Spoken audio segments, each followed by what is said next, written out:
Good evening, everyone. Welcome to the Council meeting of the 12th of October 2021. Welcome members of the public gallery to the meeting this evening. I'd like to start by acknowledging that we meet on the lands of the Wadjuk people of the Noongar Nation and pay respects to elders past, present and emerging. We do not have any apologies or members on leave of absence this evening. We do have a full house, so that will take us straight to item 3, which is public question time and receiving of public statements. I see many familiar faces, but for those who may not have been here before, we just ask when you come up to the microphone that you state your name, the suburb in which you live, and we do time to up to 3 minutes. And there's no set order, it's just who wishes to approach the microphone first. So open it to you to come forward. Can I have the first speaker, please? Good evening. My name is Olaf Goy from Perth. I'd like to speak to agenda item 9.4, response to petition relating to order from 7 Grams Chicken.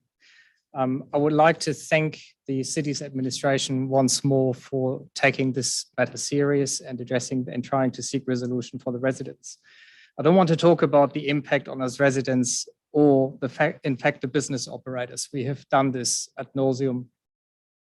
It has become clear that this is going to be a long and drawn out battle that generates nothing but cost and grief for everyone involved. Today is the last opportunity to speak to the issue before it disappears from the agenda. So I would like to direct the focus on what needs to be done to prevent this from happening again. To be brief, I would like Council to focus on 2 aspects of this debacle and consider how you can all influence a repeat of this for the City of Vincent. Number 1 is the impact of the Northbridge Hotel. The report of the order consultant describes the impact of the height of the Northbridge Hotel has on the airflow. I would like to urge Council to consider future approvals holistically and in the context of what other unintended consequences a development might bring for the area. It may mean that other adjustments are needed or that some specific activities are no longer permitted as a result of the overall impact of the new development. In our case, you would question if a mixed use area is still appropriate if you have a hotel right next door to it. The second issue is the definition of fast food in the City of Vincent Local Planning Scheme number 2. The definition of fast food as per the scheme is including premises with a facility for drive-through service used for the preparation, sale and serving of food to customers in a form ready to be eaten. A, without further preparation, and B, primarily off the premises. This appears out of date in today's world where food deliveries have led to a rise in so-called dark kitchens in various neighborhoods. It also does nothing for odor emissions. They occur irrespective of whether the food is eaten on or off premises. So there is a need to review this and probably adjust, because I would clearly argue that what we have here in front of us is fast food. It's not a restaurant. We live next to a deep fryer. Lastly, I would like to appeal to the administration to continue to think about logical next steps in the process. It is clear from the minutes that the business intends to challenge the notice given under the Health Act. The residents would like to see a continuation of effort without delay so that we can eventually get our quality of life back. Furthermore, I would like to ask the administration to keep residents well informed of developments as all of this unfolds. Thank you very much. Thank you very much, Olaf. Next speaker, please. Come forward, Mari.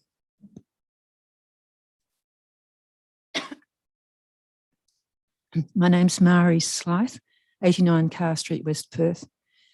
I just wish to add a little bit to what I submitted last week concerning the Frame Court number 40, Frame Court Leaderville development. And what I didn't add to that last week was that, and I'm sure Council is aware that Loftus Street, especially across Newcastle Streets and then onto the Thomas Street Bridge, is the major route for ambulances taking often very seriously injured accident victims and other ill people to Charles Gardner Hospital and often to Hollywood Hospital. This is the route they use. The situation requires the easiest possible access to use this route without having to contend with major jamming up of the involved intersections, and also would be awful if ambulance got that held up because of this, causing people to die on their way to hospital. Surely council and main roads will take this crucial point into consideration when deciding whether to approve this huge development or in a lesser size. Parking is not the actual issue, it's the problem. It really is the amount of vehicles that come on, additional vehicles come onto the road, and at that intersection it's major, also at Newcastle Street. So, and I add to that, there's also the aged care development that's about to be finalised eventually in Cleaver Street, which will again require often ambulances needing access to Loftus Thomas Street to get to the hospitals. Thank you. Thank you very much, Mari. Appreciate you coming in. Next speaker, please.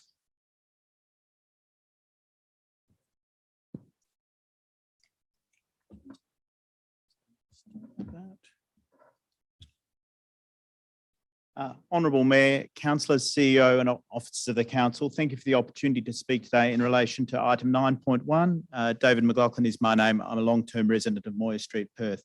I've spoken about this item previously and outlined the fact that this is the most special of special heritage precincts, the highest level of significance acknowledged at local, state, national and international level, and the significance of the precinct as a whole, the precinct, is, if anything, more important than the significance of the individual cottages. However, in this instance, I'd like to focus on how the development application should be determined and how the council should be applying discretion. The administration report outlines an assessment of the proposal against the statutory framework and identified that a number of areas the proposal does not comply with the deemed to comply provisions of the framework. In such cases, the proposal is required to be assessed against the performance provisions. In the assessment against the performance provisions, the council must exercise appropriate judgment, and in this case must be guided by the policy. And by this, I'm referring to the Brookman-Moyer Street Development Guidelines policy. These are the very guidelines which were adopted over 20 years ago this year to protect this precinct and provide guidance in situations exactly such as the one that we're considering tonight. Fundamental to these guidelines and the fact that the statement of significance of the original heritage listing is an emphasis on modest scale, repetition, uniformity and homogeneity. And it is these guidelines which council must consider in exercising discretion and assessing this proposal against the performance provisions. The proposal being considered tonight requires the discretion of council in relation to lot boundary setbacks, open space, visual privacy and sole access at least. In reference to these elements, discretion is required because the proposal does not meet the deemed to comply provisions of the code. In all of those four respects, the reason the proposal does not meet the deemed to comply provisions is because the building is taller, bulkier and larger in footprint than the maximum the codes would normally allow. The footprint of this dwelling proposal is substantially larger than any existing dwelling footprint in the street. In some other situations, this may be something that could be considered for approval, but in this very precinct where modest scale is one of the fundamental elements of the heritage significance, it's just not even remotely reasonable. In the 125 years since this precinct was built, time has wrought a number of changes over the precinct. Over that time, at least one of the houses has burnt down, at least another one has fallen down of its own accord. Both have been rebuilt, and as a measure of the critical importance of this repetition, uniformity, homogeneity, the owners were required to rebuild them as exact replicas of the original. This is an extremely unusual requirement in heritage terms and speaks to the critically and possibly unique importance of the maintenance of this repetition, uniformity and homogeneity of the precinct. This proposal, if built, will be the only such building in the entire precinct of its nature and will cause irreparable harm to these fundamental elements. And on the basis of that, I urge the council tonight to fully consider these guidelines when they apply discretion and to apply the precautionary principle, which is well established within the planning law, and that is where there is any doubt, the proposal should be refused. Thank you. Thank you very much, David. Next speaker, please.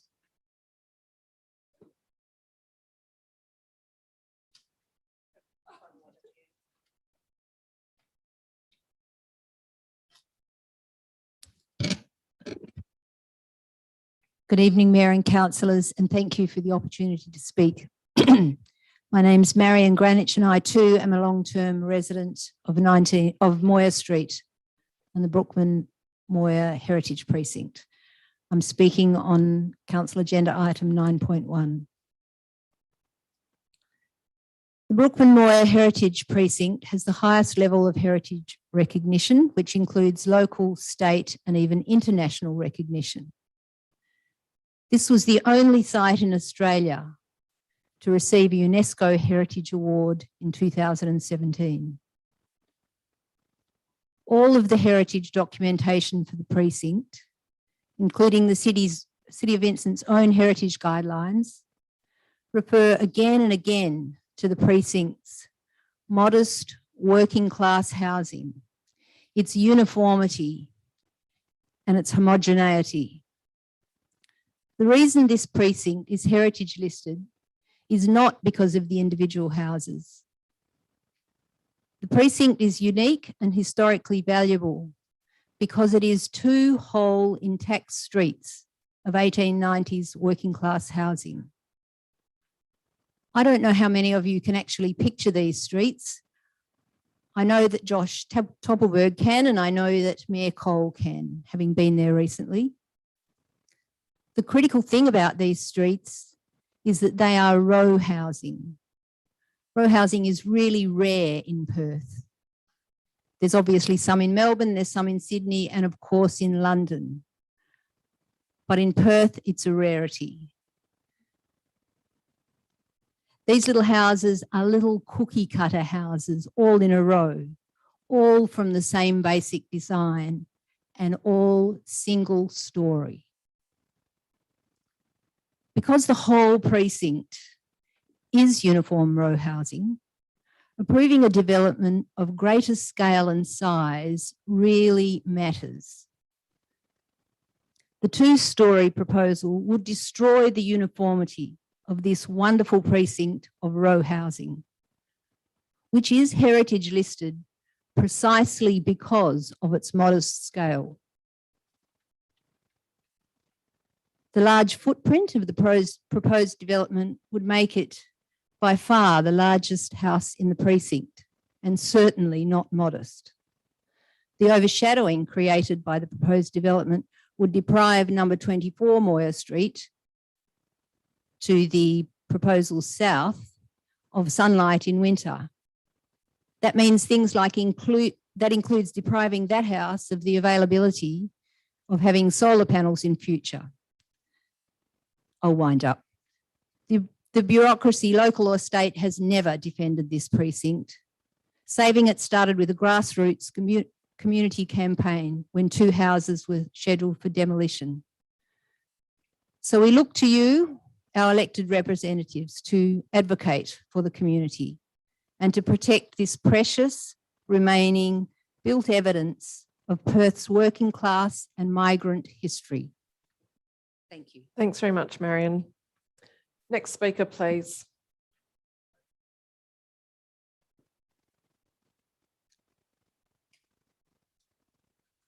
Hi, I'm Jo Agnew of Leederville, and this is Lisa Edinburgh of Leederville as well. We both live in Muriel Place in Leederville, and we represent a number of residents in the street that are very concerned about parking in our little street.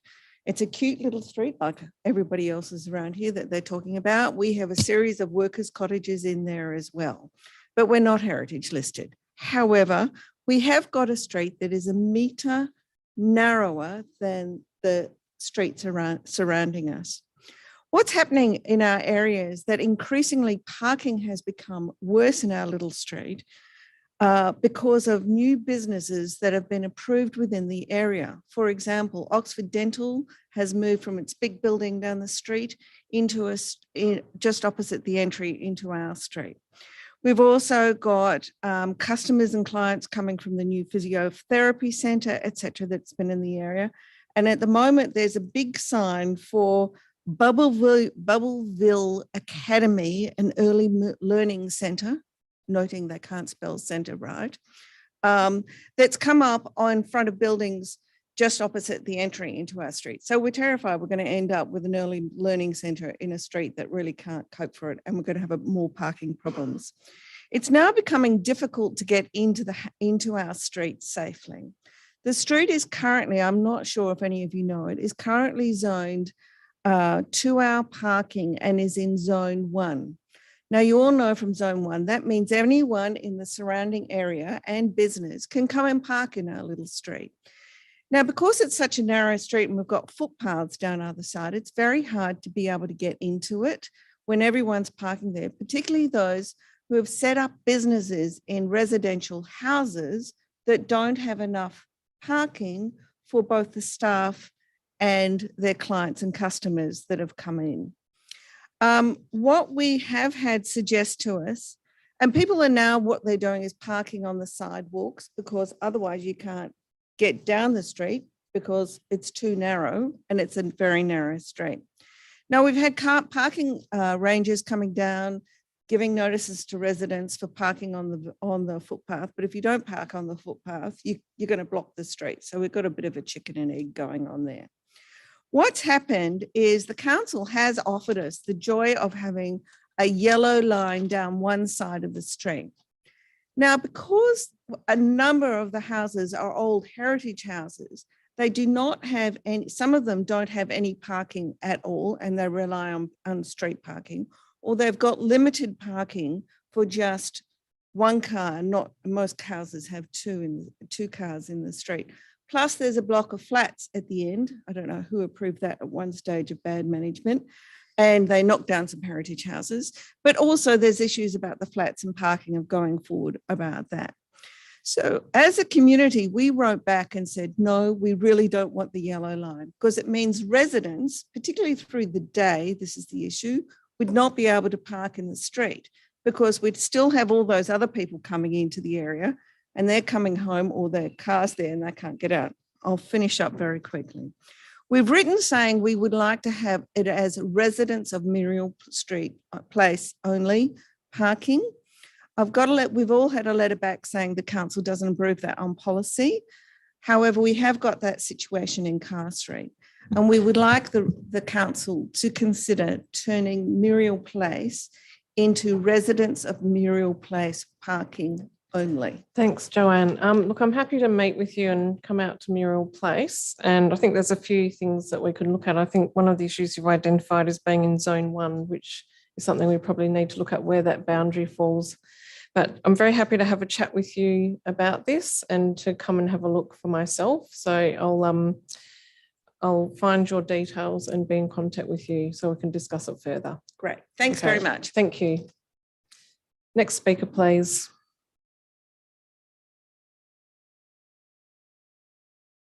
Hello, everybody. I'm Bliss Brosnan at number 28 Brookman Street in Perth. Good evening, Mayor Cole and councillors.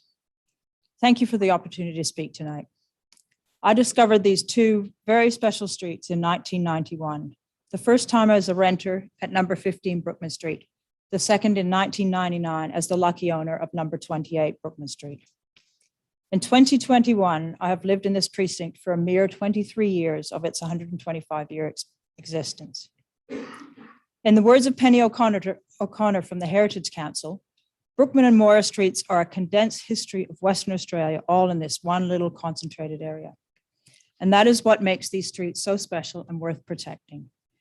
In those 23 years, I've seen the owners, the City of Vincent, and the Heritage Council of Western Australia work hard to transform and restore these streets to their original condition.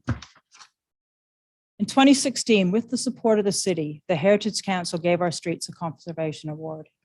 In 2017, again with the support of the City of Vincent, the precinct was recognized at the UNESCO Asia Pacific Heritage Awards. The objective of both awards was to motivate the protection of cultural heritage sites. And to preserve our houses, we as a community have agreed on a set of guidelines on how the precinct should look. These guidelines also protect all the time the love and effort the residents, the City of Vincent, and the Heritage Council have invested in their preservation. But now we have a challenge before us, as a proposal that is using an anomaly to get around the spirit of our guidelines, namely a low spot in Moira Street. A low spot in Moira Street that under our guidelines would allow one house to go 2 stories high. My fear is that one resident is given permission to build up, then others will rightly demand, why not me? My fear is giving one homeowner permission to build a 2-story extension will set a precedent for others to find ways around our guidelines. My fear is that the love and effort we've spent preserving these two special streets will be built out, leaving overshadowed cottages. The plaque at the bottom of our street says all but one of these houses is still original. They are this way because we as a community made a decision to protect them. We as a community are now faced with another decision. Do we honor the guidelines that protect our homes or the loophole that gets around them? Thanks for the opportunity to speak. Thank you. Next speaker, please. Thank you, Mayor and councillors, and thank you for taking the time to review the material on this item. And my name is Alan Stewart of 26 Moyer Street, the applicant for item 9.1. As mentioned before, we were not happy with the original design that was presented to the city, and we knew we could do much better with that. We changed architects and we called for a much simpler design that was more in scale with the existing house and the property, which we are retaining, as you all know, and we're not touching that apart from the conservation works already done. And we looked for design that was not trying to make a statement. And if I could steal that term from the guidelines, we think we have achieved a much more modestly scaled addition. It is a site-specific design response to the unique characteristics of this site. And we believe it's consistent with the approach contemplated by the guidelines, which do not preclude rear additions. These certainly acknowledge and make provision for contemporary additions to the rear of the retained cottages. In terms of site coverage, the city has confirmed for you that the amount of open space that we will have is above the average for the precinct. And with respect to Marion, it will not be the largest site coverage in the area. If you look at that aerial mapping, there's plenty of examples of larger additions. Yes, single story, but larger and with outbuildings, which is why that overall open space average is much lower. The addition is also consistent with the position of other additions that have happened in the precinct, and it's within the indicative addition zone under the guidelines. With respect to overshadowing, the proposal actually satisfies the present day deemed to comply overshadowing maximum of 25%. The shadow only affects an area of about 25 square metres of the adjoining rear garden, which excludes existing shadows from fences and any shadow falling on the roof of the adjoining house.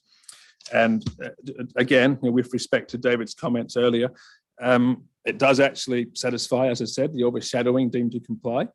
The setback variation is minor. It's a quirky problem with the R codes. And it's a setback variation to do with the ground floor. It's not to do with the height or the upper floor, which actually complies with the I codes.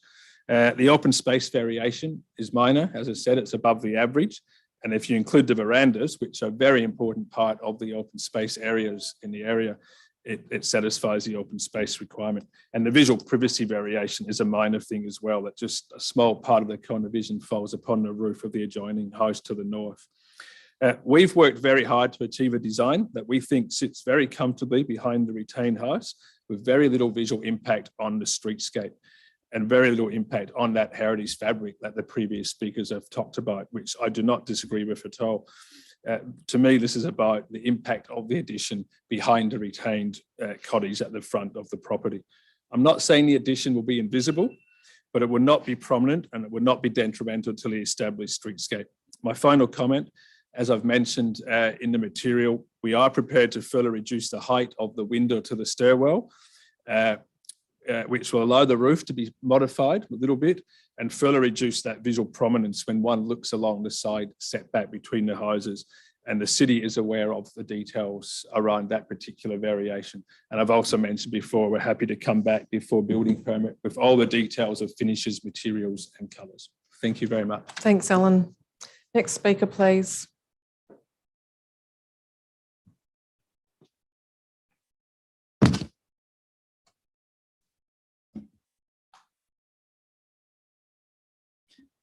Dudley Meyer Highgate. At the last council meeting, I was interrupted by the bell when I was speaking. I asked if I'd spoken for 3 minutes and the CEO said I had.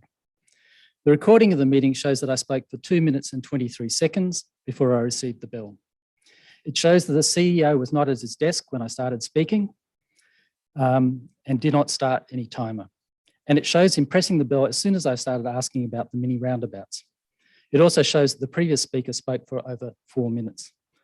Other recordings show that the CEO is inconsistent in his timing. So my suggestion, and it's an obvious solution, is that you display the time on the large screen there so that everybody is treated in a consistent and transparent manner. 2, can you confirm that the city has outsourced general waste collection starting in November? How many FTE positions will go as a result? Is the reduction in FTEs reflected in this year's budget? 3, who approved the payment of $5,500 to the Town Team Movement for the provision of a customer experience design thinking workshop? Who attended the workshop? 4, can you confirm that clause 2.2 of the meeting procedures policy states that the council and committee meeting agendas would be published on the city's website? Can you confirm that the agendas for the audit committee have not been published on the website, which is a breach of the policy? 5, when did the city approve the overpainting of the Chinese coin elements of the William Street artwork created by Stuart Green and Adrian Jones, I think about 2007, 2008? Did the city obtain prior approval from the artist before overpainting the artwork, as is the accepted practice? If so, when was the approval obtained? 6, in April 2080, the city paid $4,491 to Jade Dolman, trading as J.D. Penagar, for the perpetual license for a digital artwork. It's over there. Did that license grant exclusive use of the artwork? Did the mayor seek permission from the city to use the artwork on a Facebook page before using it? If so, when? 7, in response to the previous question about the tender for the Leadville Oval switchboards, the CEO has stated that the tender register is complete and accurate. Given that he has plenty of time to check, does the CEO stand by that statement? And will he resign if the statement is shown to be untrue? 8, item 10.2. Can you please not refer to staff members resigning? I think that's I asked really, if he would. well, I don't think it's your place to ask that question in a public forum. Okay, stop the clock. Item 10.2, the breakdown of cost of the city watering of trees in-house. It wouldn't be accepted in any commercial organisation. No assumptions are shown. If you do some extrapolation, you work out there's 2.9 trucks needed.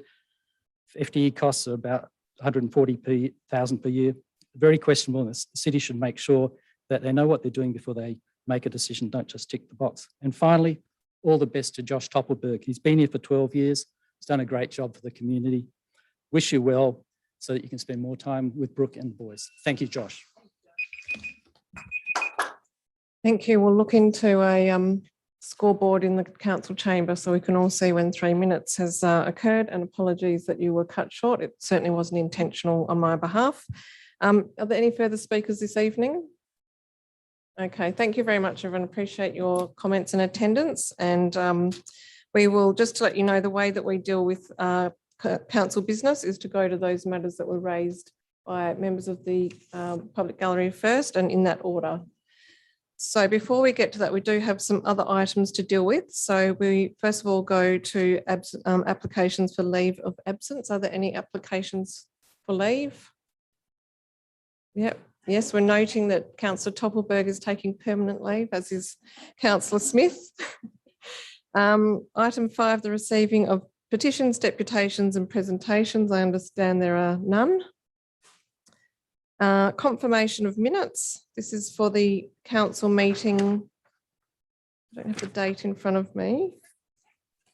The September council meeting. Let me just find the date. Anyone has it, feel free to state the date.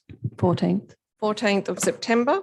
Can I please have a mover and seconder for the minutes of the 14th of September? Moved by Councillor Toppelberg, seconded by Councillor Fotakis. All those in favour? I declare the minutes adopted. Announcements by the presiding member. Well, it would be remiss of me not to make a few comments tonight about our departing council members. Look, I think that it is always a pretty special council meeting when it's your last, and I'm sure there's some emotion that comes with that, because when you're committed to something, it can be difficult to say goodbye.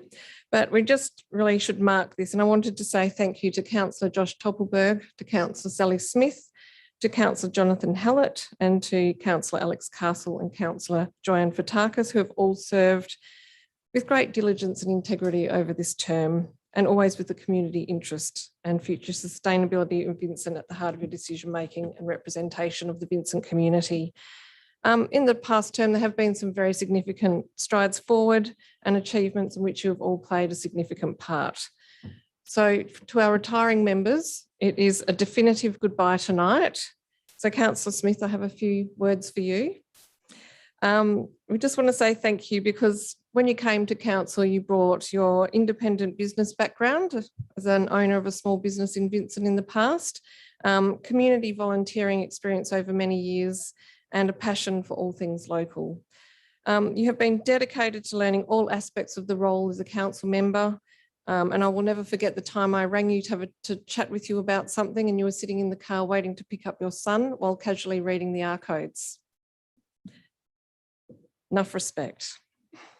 I'd like to say thank you for your contributions to the Children and Young People Advisory Group, to the Arts Advisory Group, and the Rebound Roundtable, where you've worked alongside Vincent's town teams, and through COVID, the Arts Relief working group to distribute relief to artists in need.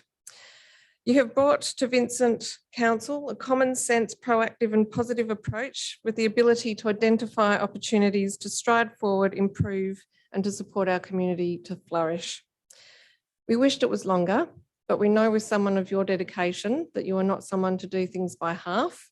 And so that is absolutely to be respected, and we understand why you can no longer fulfill the role. You do have a long history of dedicated community volunteering, so we know it won't be too long before you're back out there rolling up your sleeves again. And it has been an absolute pleasure, and I thank you on behalf of Council, the City of Vincent and our community for your service.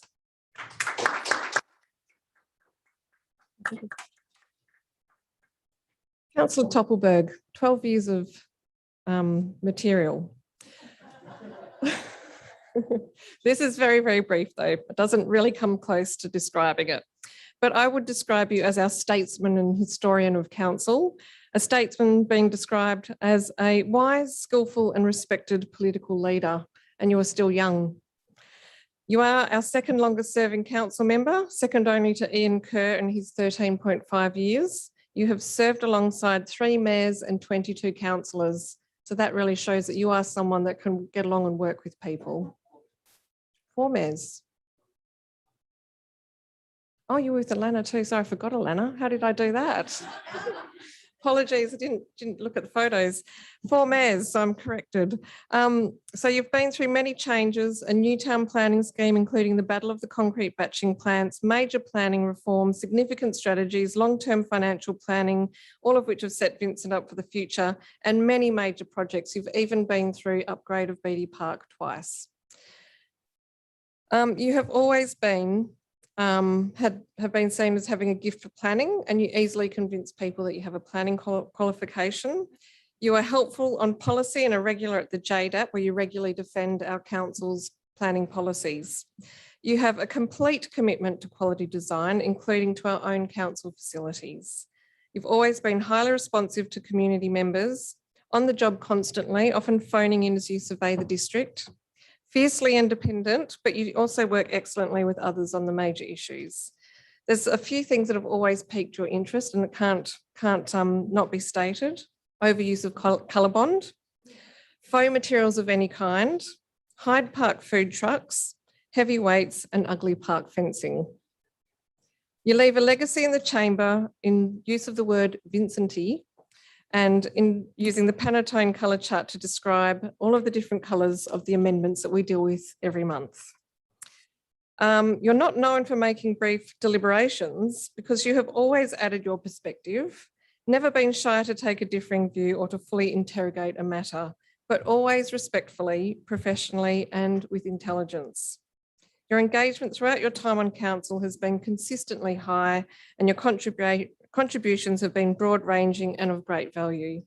Thank you for your significant achievement and contribution over the past 12 years to Vincent Council, to the Vincent community, and to positive, engaged, effective and heartfelt local government.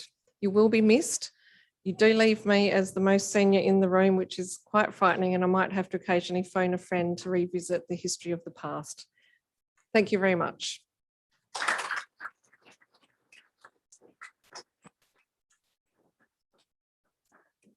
Declarations of interest, CEO.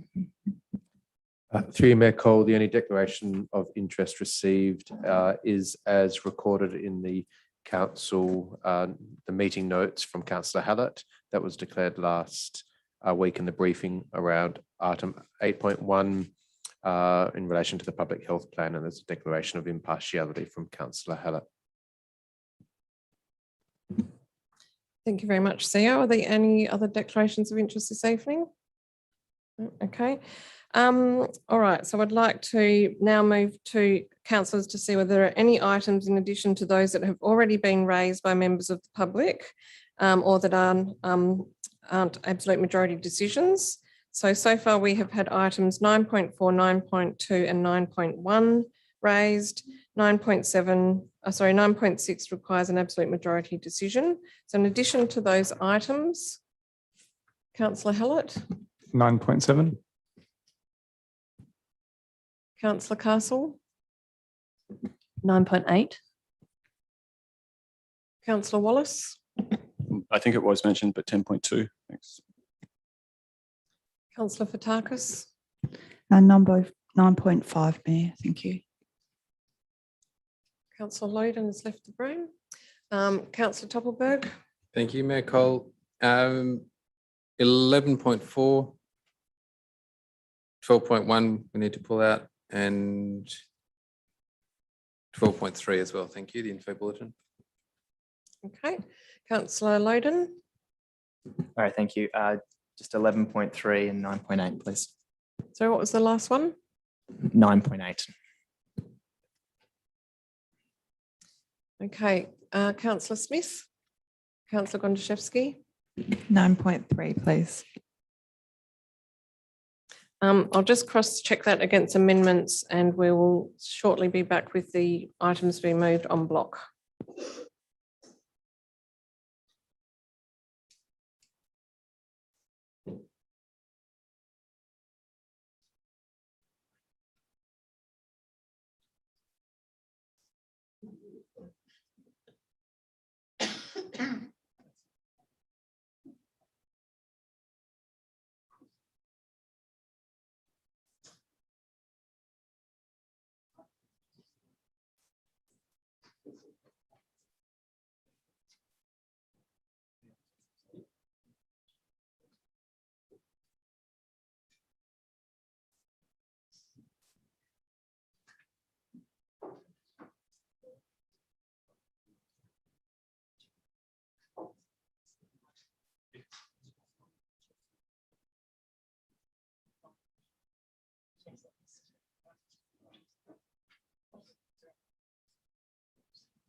Through you, Mayor Cole, I will now read out the items that are being proposed to be moved en bloc, which includes item 9.9, the car parking licence, item 10.1, update on homelessness, item 11.1, repeal of disaster appeals donation assistance policy, item 11.2, investment report, item 11.5, financial statements, item 12.2, the sustainable environment strategy, a review and progress update.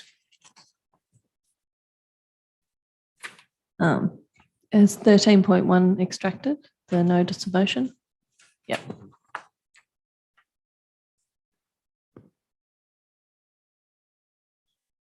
Okay, can I please have a mover and seconder for the en bloc items? Moved by Councillor Hallett, seconded by Councillor Castle. All those in favour? I declare the en bloc items carried.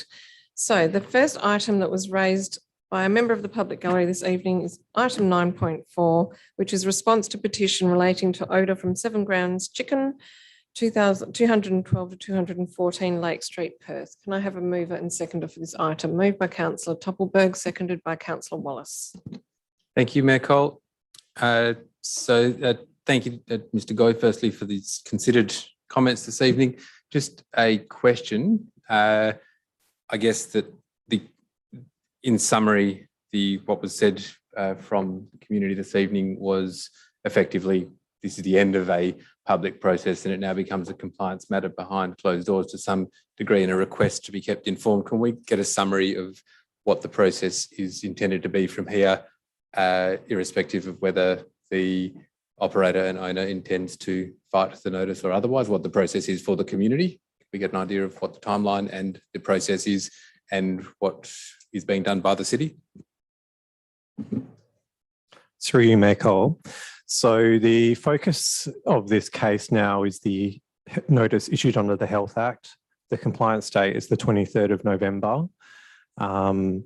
We'll be following that up with the business to ensure they comply by that date. There is still a right of appeal, so I can't 100% guarantee the problem will be resolved by that date, but that is the mechanism for us to follow up this matter. I understand that the notice is something that has been issued under delegated authority from council, so we would be obliged to include that in the information bulletin every 3 months.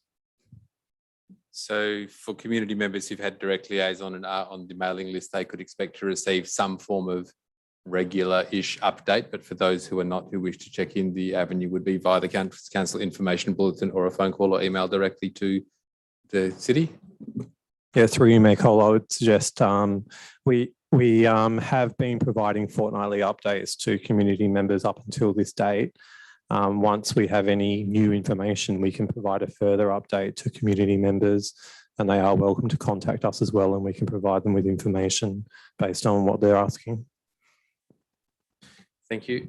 I will just make a general comment about the issue because it's here. So I have commented a couple of times about consideration or feeling for the owner or the operators of 7 Grams Chicken. They have opened a business with in front of them the correct approvals and have installed machinery that they believe to be correct, and they have in that respect, they certainly haven't knowingly done anything wrong, but ultimately I'm comfortable that the result of the works undertaken by the city, and some will have or have expressed views that it was a bit slow to act, but I think the engagement of a professional within the field and what's come back as a result of that report gives evidence that whilst it's unknowingly, that the operators are actually not doing the right thing, in that they are operating a business that is emitting a noxious odour that is also leaving particles and is causing distress to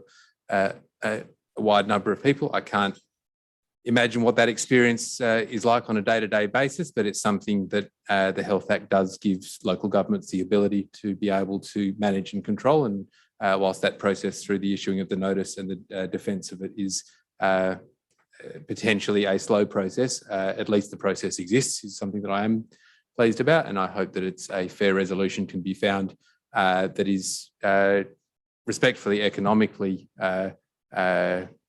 not disadvantageous to the owners and operators, but ultimately, whether they are a business or a resident, they are living within a community or operating within a community, and clearly their activities are having a detrimental impact on that community. And it is good to see that the city has found an avenue to be able to help that community to express that in light of the law and hopefully achieve an outcome that is fair and equitable for everybody. But ultimately, it's not something that can continue in the way that it is. Thank you, Councillor Toppelberg. Councillor Wallace, no comment? Any further comments on this item? Okay, I'll put the item. All those in favour? I declare the item carried.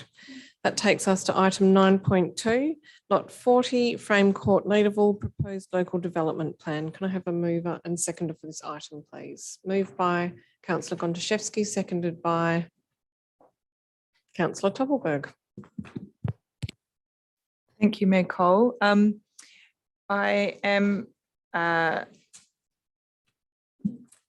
overall supportive of this item, and I think that this is an example of what I hope to be seeing and assessing, or through this or potentially other forums, in relation to assessment against the Leederville precinct structure plan. I think this will be a big change for Leederville, but it is one that is contemplated under the structure plan that was recently adopted. But I do also note that this, the preparation of this local development plan did predate, I guess, the sort of final stages of the development of the structure plan. But nevertheless provides an opportunity for council to adopt a development plan that is largely in line with the structure plan, whilst noting that that is still going through a process of approval itself. I do have some minor amendments in relation to the community, the development incentives for community benefits and how they are then incorporated into the provisions of the structure of the local development plan. But I will allow the seconder to speak first, and they can put those forward later. But I think overall this is a positive in terms of where we've gone through a process with the community where we have spoken to them about how we can potentially encourage and incentivise the provision of community spaces within private development. And this is the first example that we're seeing of how that may be realised and what it looks like on the ground. As a result, I think that these things do tend to, it's all real now. So we're doing the real stuff, and that's going to throw up some questions. But overall, I'm supportive of this item, subject to a number of small amendments. Councillor Toppelberg.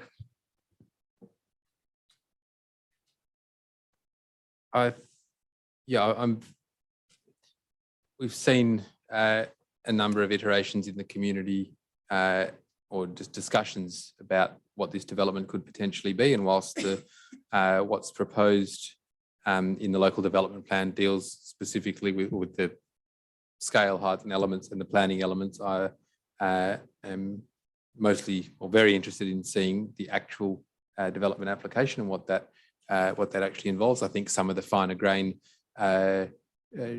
desires or advocacy from the landowner and their vision for the site and what it will return to community will only be borne out in the actual the final development application itself. So that remains to be seen. But on paper, whilst overall it appears as a large development, it is exactly in line with what the Leederville structure plan and to some degree in and around that site, the Leederville master plan, which is heading into decades old, has intended from day dot, and it will be interesting to see that evolve as development on the ground. And I'm glad to see that my question last week about the prevailing winds, and particularly the last couple of days where we've seen some proper afternoon breezes, and just that we'll get some consideration of how that impacts both the residents and that tunnelling effect in future going through, and how the design can be made to better reflect and accommodate that. But just noting that was amended as part of as a follow-up to last week's questions. Are you seeking confirmation, or are you stating that has been? Yeah, okay. I was just patting Tara and myself on the back. Yeah, well done. Okay, are there any further speakers before we move to amendments? Go ahead. I'll just go with the lime first. If I can get a second. Do you want to just briefly outline what it is, then I'll see if there's a seconder?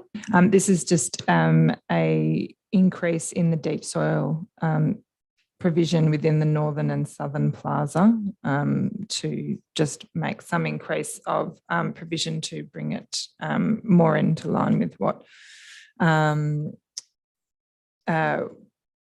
I would like to be seeing delivered under the structure plan. Is there a seconder for the amendment? Seconded by Councillor Loden.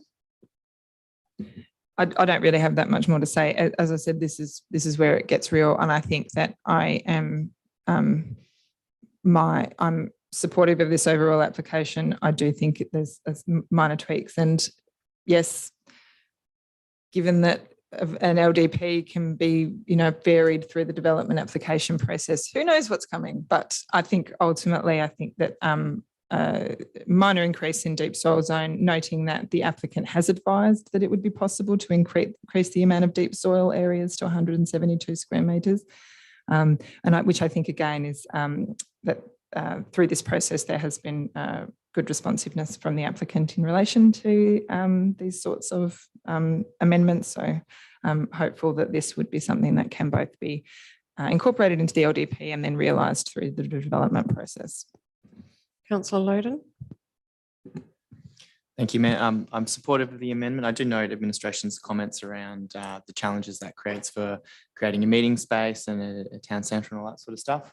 And that's a bit of a balancing act. You can't, but I think with a creative approach to this, you can probably find ways to achieve both of those outcomes. And broadly, my observation is that we lack, we don't sit in any of our town centres and go, geez, we've got too many trees here and we really need to cut some of them down to create more space for people to walk around. When we get to that point, we can start cutting the trees down. But for now, I think we start off with the idea that we have a greater number of trees, and then we can probably work back from there in 50 or 100 years' time, maybe. Councillors, any further comments? Councillor Hallett.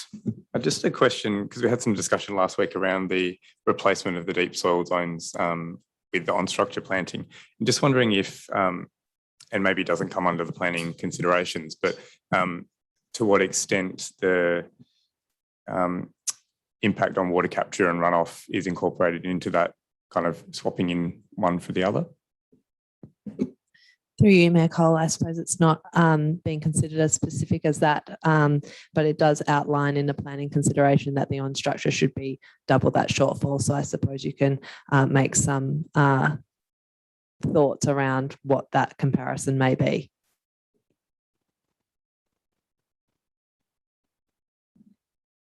Anything further, Councillor Hallett? Very supportive of the amendment. Okay, are there any further comments on the amendment? I'll put the amendment. All those in favour? Declare it carried. We're back to the substantive motion. I have an amendment on the cream that seeks to replace a clause in the LDP around the use of % for art funds in the provision of the cultural production space or art gallery. Is there a seconder for this amendment? Seconded by Councillor Fotakis. Thank you. I don't think it is unreasonable in this instance to utilise some of the % for art funding in management of a facility, given that the facility itself is to be created through the development incentives in relation to community benefits. I do think that it is really important that we see % for art funds used to fund the production of actual art, and simply having a space for art and a person that is curating an art space does not a piece of art or a series of art pieces make. So I just thought that it would be useful to clarify that, and in this, that's what the amendment is designed to achieve. Councillor Fotakis. Thank you, Mayor. Appreciative of Councillor Gonaszewski putting this forward. I think through the process of review of the % for art policy, we have discussed differing ways, more creative ways to address the % for art. And I think also during the COVID relief, we had many a discussion on appropriate uses for that, but also during this process and part of the responsiveness of the developer and initial discussions with the local community, Leederville Connect, was to really be a little bit more nimble when it came to use of those funds. But I think I'm with you, Councillor, just when it comes to the next step, not just the creation of a space, but bringing that space to life, I think was very important. So I'm fully supportive of the amendment. Councillor Toppelberg.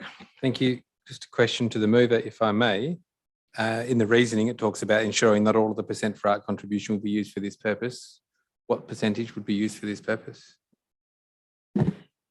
I have specifically not put forward a percentage in the amendment, but I did add the lines to the satisfaction of the city. And so ultimately through the negotiations, there would have to be a facilities management plan prepared in relation to the art space, and that includes financing. And I presume that as a result of this amendment, there would also have to be engagement with the city in relation to the proportion of funds. But so that's why this amendment doesn't specifically reference a percentage. I would be very happy to canvass a subsequent amendment should someone want to put forward a percentage. But I guess I presume that curation and ongoing management of a facility, the provision of a public art program, which also falls within the line of the % for art policy, and actual tangible physical art would all potentially be able to be captured under this. Thank you. Appreciate the intent and understand it. I think that the provision of the space, the cultural production space, theatre, gallery, whatever it may be, would net the developer a return in terms of the planning framework. They receive a benefit for that. That space and its management and ongoing success relies on money, absolutely, but I don't see a direct correlation between the % for art from the development and necessarily that. I think that my preference would be that in the event that the developer saw that as that they would rather come back and make application to council, but not be a former part of the LDP. I think that in the LDP itself, if we're saying if you provide this space, you can get certain benefits. That's the planning aspect of it. In terms of the policy aspect, the ongoing management of it, if they see a shortfall or an opportunity, I'm just concerned that we'll get less art and more administrative fund spending that would otherwise have had to be spent to maintain the space anyway. So for that reason, I won't support the amendment as it currently is written. Councillors? Any further comment on the amendment, or I'll put it? Okay, all those in favour? All those against? I declare it carried with Councillor Topelberg voting against. Are there any further comments on the substantive amended motion? Just very briefly, there are big changes afoot for Leederville. Last month, we adopted the Leederville activity, sorry, the name changed midway through. The Leederville District, the Leederville Precinct Plan, which was formerly known as the Leederville Activity Centre Plan. So the Leederville Precinct Plan was adopted last month. This month, we have a live example of an LDP, which has been developed as the precinct plan was being developed. There was some questions originally around why do we need an LDP if we have now a precinct plan which has been endorsed by council but sent to the commission, the WA Planning Commission. It's not yet operational, and I think that when you look at this LDP and you see that it's applying those community benefits and actually saying this is what is actually going to be delivered back to the community as part of the benefits of not just meeting mandatory criteria but the additional criteria to deliver that additional height. Originally there were also concerns around the height, given that the precinct plan does state that maximum with bonus is 23 stories, but when we analysed the height in metres, it was found to be 10 centimetres under the maximum height allowed in the precinct plan. There was some confusion around the use of the Australian height datum from sea level, but Leederville being relatively flat and at the same AHD, this is not something where we've got a higher development sitting at a high point in Leederville, because we don't really have a particularly high point in Leederville. So this has been worked through. There's been plenty of questions along the way. It has been a consultative journey with the applicant, who engaged early with the city, engaged early with the design review panel, and as Councillor Gondaszewski has said, has been very responsive to requests put forward by council, and also engaged a lot with Leederville Connect. And we should also acknowledge the role that Leederville Connect has played in actually having that strong desire to engage with what happens at ground level. Creating the access pedestrian way was something Leederville Connect were very keen to see, and to have that interface at ground level and have a really good design. The ability to to introduce these arts and community benefits at ground floor. So I think it does present a new way of thinking for developers to actually look at something which is not time limited, but has an ongoing commitment to community space, both as open space in the piazzas, if you like, as well as internal to the building. So I understand a DA is not too far away, so it's interesting that we approve a framework and we are already seeing the developers respond to that, and to see Leederville as a place of great opportunity and a place where residents really want to live, which will lead to an even more thriving town centre. Are there any further comments? Councillor Gontaszewski, you wish to close debate? Yeah, thank you, Mayor Cole. I just wanted to address the comments from Murray Slythe in relation to the impact of the development in relation to transport, and just to confirm that an updated transport impact assessment is required through the development assessment process. There has been one completed to date, but there will be an updated one as part of the next phase. Before we finish there, if I can just ask a question. Manager, do you just want to outline the transport assessment and the number of vehicle trips per day that should be generated from the development, if you have that to hand? I know you have spoken about it previously, but whether it's buried in page 152, I'm not sure. And to you, Mayor Cole, I'll address the first point while I'm rummaging through to those numbers. Yes, the traffic impact assessment was done previously. It looked at the general flow of traffic in the area around that Leederville Parade Loftus intersection that was mentioned earlier. The AM and PM times both had low to average areas of levels of congestion and fell within the acceptable threshold of the traffic impact assessment guidelines. And it was found that it would not lead to a deterioration of the intersection from the development. But yes, confirming that a further traffic impact assessment would be done through the development application process. And that would have more of a look at this intersection specifically. I will just hold and try and find the exact numbers of the car.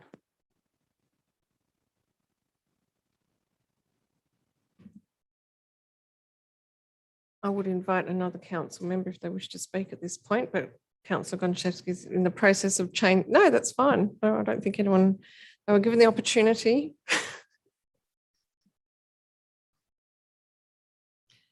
Can I just say, if it's not to hand, it could be something that we do provide to Murray Slythe by email if that's not available. Through you, Mayor Cole, if it hasn't come through to Tara's email, I've got it here. So the traffic modelling showed that the development will result in an additional 63 vehicle movements during the AM and 75 during the PM. And that Leederville Parade Frame Court would maintain a good level of service as a result of the development. The reason the numbers are quite low in the context of the development is because the number of parking bays proposed for each unit for those single bedroom units is 0 parking bays, because people will generally be taking the train from Leederville train station, the bus that goes down Newcastle Street, Oxford Street.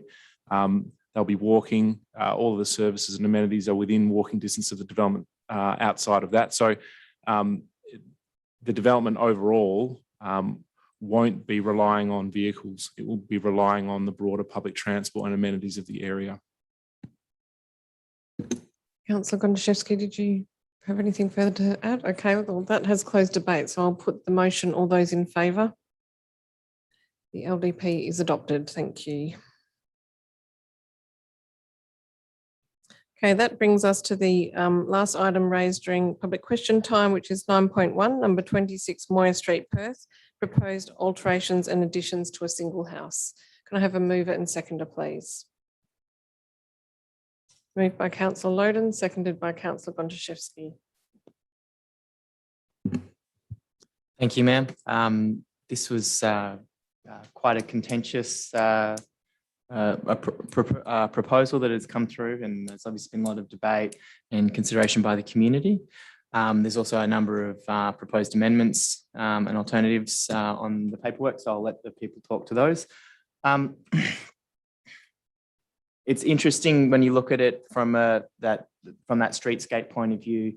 This is probably about as low intensity you could do this development while still retaining the 2 stories. There's probably an opportunity to interface the rear development more with the original house roof line and stuff like that to tie that in better, so it's not as obvious. But I do appreciate that when you look at this from the street, you can't see that. You can't see that rear development. The impact is more to the sides properties, and there's obviously the issue of overshadowing. I struggle to not approve this development. I think it is approvable in its current state. I am interested in listening to the debate on this as well, and I think we are possibly on challenging grounds, refusing based on the heritage items listed.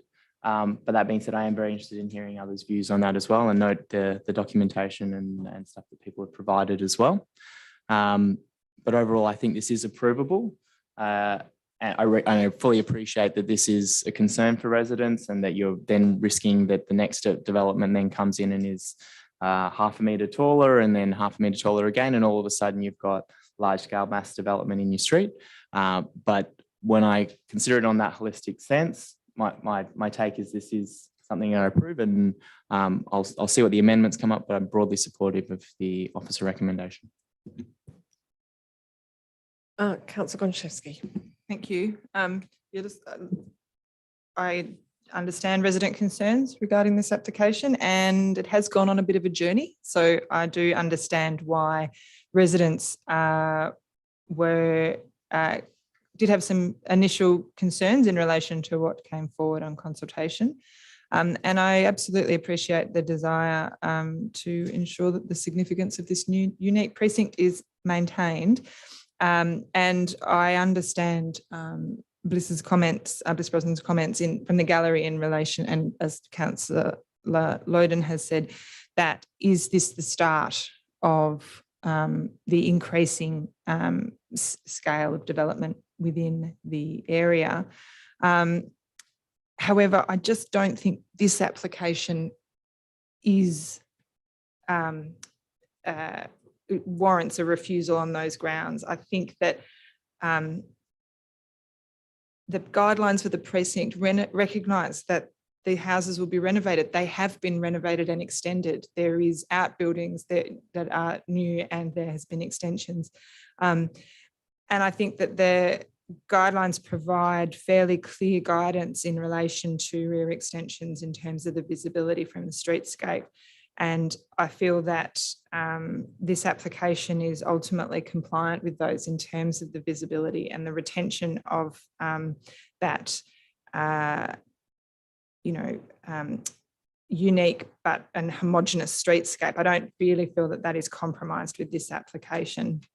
Note that the Heritage Council has provided comments in support of this application in both instances, and note that there are some amendment on the table, but ultimately, yes, I think this application in its current iteration is approvable. I feel that it is that the front part of the residence is still given primacy within the streetscape. It is not being dominated by the extension at the rear. And then, of course, there is that, these days there is that issue where you do an extension and you're not actually under heritage. You're not really meant to just do this faux reproduction of what was there. You're actually meant to have something that is clear that it is not seeking to replicate the original dwelling and, etc. So I can sort of understand that there's a tension there, but I do ultimately think that this application in what is before us currently is compliant with the guidelines, and I will be supporting it. I'm also happy to consider further amendment that may come forward.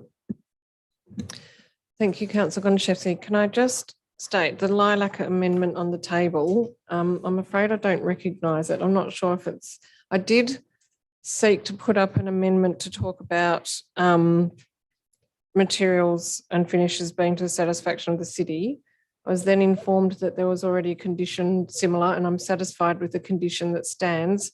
But this particular reference to being approved by the city's design review panel, which I know the city's design review panel cannot approve. I'm not sure if this doesn't belong to any council member. I'm just saying I'm not seeking for it to come forward. Just to clarify, I'm not quite sure about that one. It's not coming, but if there was no other council member that put that one forward for preparation, then we can let that one go. Councillors, we're still on the substantive motion. Councillor Toppelberg. Thank you, Mayor Cole. So a few comments. So one of the things, and I had some back and forth with Tara today. I'm hopeless with titles, so you'll just be Tara today. Thank you. So one of the things that this precinct is special for a variety of reasons. I'm not going to get into it. We're looking at the planning application. That's understood and highly, highly valued by the community and this council. One of the comments that I made to Tara today on the phone was that is it not a simple argument that any visibility of any addition from the street detracts from it? And her response, which was super quick, was that would be the case, except for the fact that the guidelines are very specific about where that view is to be taken from. And it says the public domain view is to be taken from the front property line on the opposite side of the road with a viewing height of 1.6 metres above the level of the pavement. And my understanding is whilst there is some visibility to the addition from elsewhere on the street, from that point it is invisible. Can I just confirm that with you? Through you, Mayor Cole, yes, confirming that as per the guidelines, how it should be assessed, it is not viewable from the street. Thank you. So I think I get a sense that the guidelines can and do need to be looked at in terms of the aspirations of the community. This isn't about loopholes or circumstance. I mean, there is certainly a circumstance with the elevations that allow the height accommodated within the same to be able to accommodate 2 stories within a continuing line. But if you look at the wording of the guidelines, and they reflect it's not imposed by the city. This was something that was the will of the community at the time that the guidelines were created and since revised.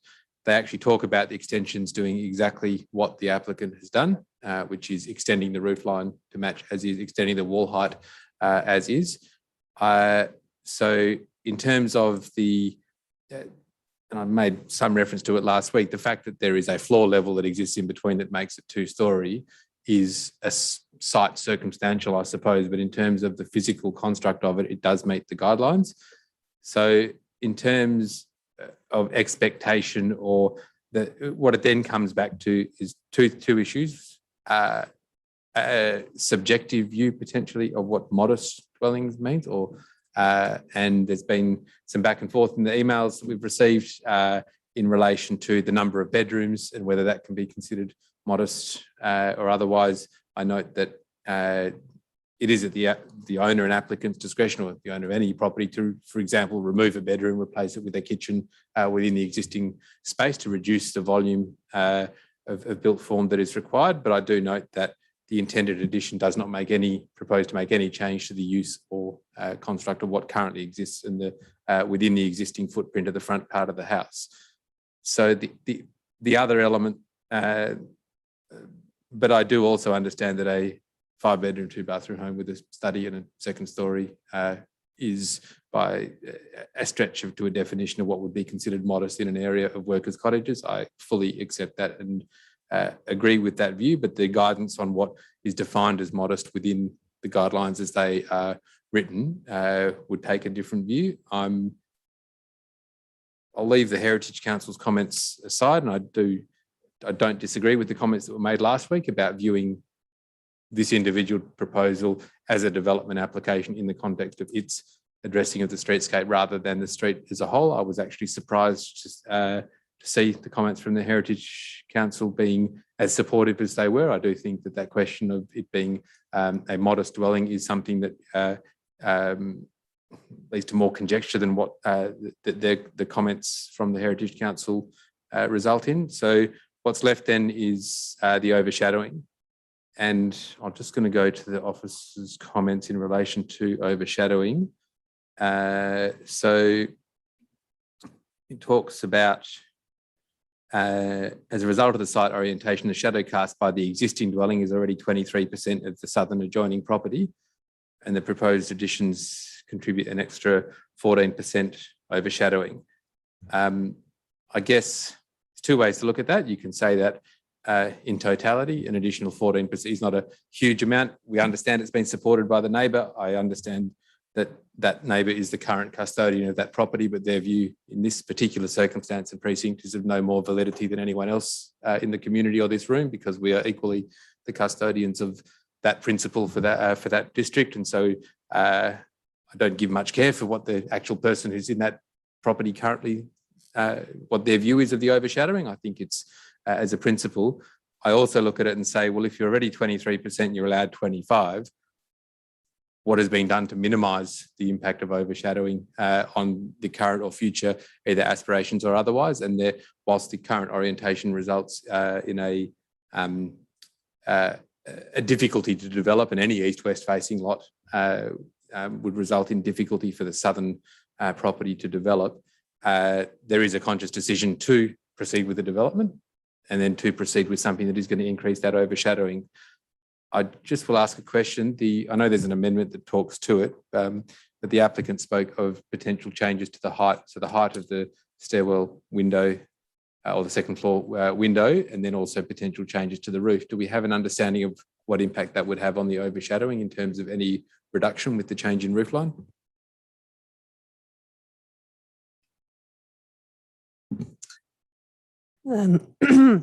Sorry, through you, Mayor Cole. Yes, we do. The amendment sees that could be reduced by 400 mil with the bedroom window, or the stair window could be reduced by 500 mil.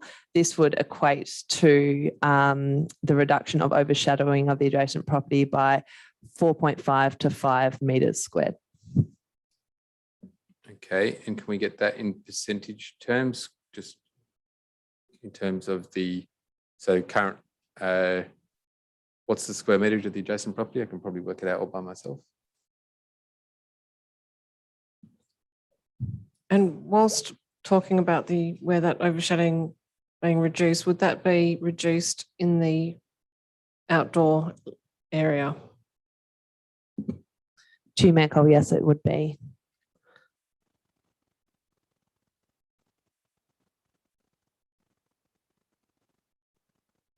Through Mayor Cole, the area of the southern site is 305 square metres.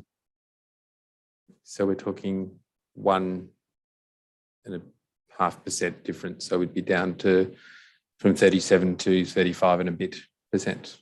Okay.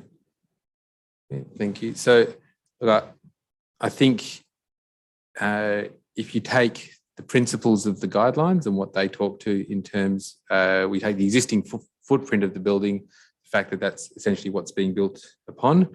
If you take the intent of the guidelines that talks about effectively paraphrasing, but making heritage cottage style buildings being more livable by modern standards, I think that the applicant is seeking to put a living kitchen, dining, bathroom, laundry, and then a master suite on top. That as a principle would probably, I accept that does meet the intent of the guidelines. I do think that there is the ability to make them more modestly scaled. I don't think that they are overcooking it in terms of huge living spaces, but I do think that there is, I'm conflicted, obviously, as you can probably hear in my back and forth, but I think I don't have an issue with the height. I don't have an issue with the visibility from the street because I think those are clearly contemplated by the guidelines. And if the community wish for that to be different, it's not by virtue of refusing an application on the basis of meeting those guidelines. That's just not something that I think we can or should be doing. In terms of the, there's no question this is a far better development than what was originally proposed. The applicant has acknowledged that initially, but I think that that's clearly created some angst. But in terms of the overshadowing it creates and that definition of modestly, I'm not certain that in its current form that we couldn't scale it back a bit to be able to still accommodate the aspirations, meeting the desire to meet the guidelines, but something that had less of an impact on that southern property. But I will listen to the debate and the amendments before making a decision on how I shall vote. Thank you, Councillor Toppelberg. Again, I need to ask these amendments came through just at the last minute. So again, I'm not quite recognising this amendment on the on the purple. Can we just go back to that issue of the height of the window and potential? He's talking about a potential reduction in the height of the roof. To you, Mayor Cole, yes. So if we were to reduce the height of the stair window by 500 mil, that would allow for the roof form to be modified to reduce its visibility. This would reduce the overshadowing. We could also do the same with bedroom window reduced by 400 mil. And that would result in the amendment that we see in front of us with the reduction of the height of the roof. So it talks about the roof altered to be of a mansard style, but what would that result in terms of height?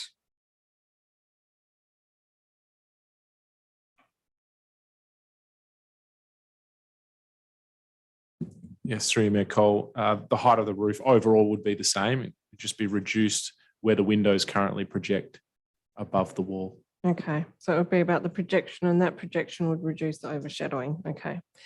So this amendment on the purple talks about the height of the opening to the stair on the southern elevation being reduced by 0.5 metres, but it doesn't talk about the additional window, and the paragraph below that talks about the revised panel to the revised plans, and I'm assuming that's in relation to the windows being changed, not in relation to the previous reference to materials, etc. To Mayor Cole, yes, that's correct. So if this amendment was moved and we wanted to seek to deal with the second window, it would have to be there'd have to be a further amendment.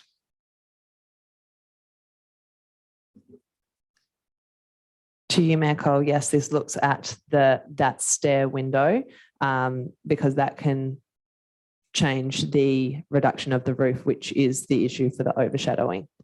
Okay, so the bedroom window does not have an impact on the overshadowing, is that correct? Through you, Mayor Cole, it does. This was a suggestion by the applicant yes, to change just that window, not the other one. But yes, if that other window was removed to make the entire roof a mansard style or in the mansard form, that would also reduce overshadowing probably by slightly more than the reduction of that stairwell window would. So talking about potentially another 5 square metres? Probably more than that, probably more around 7 or 8.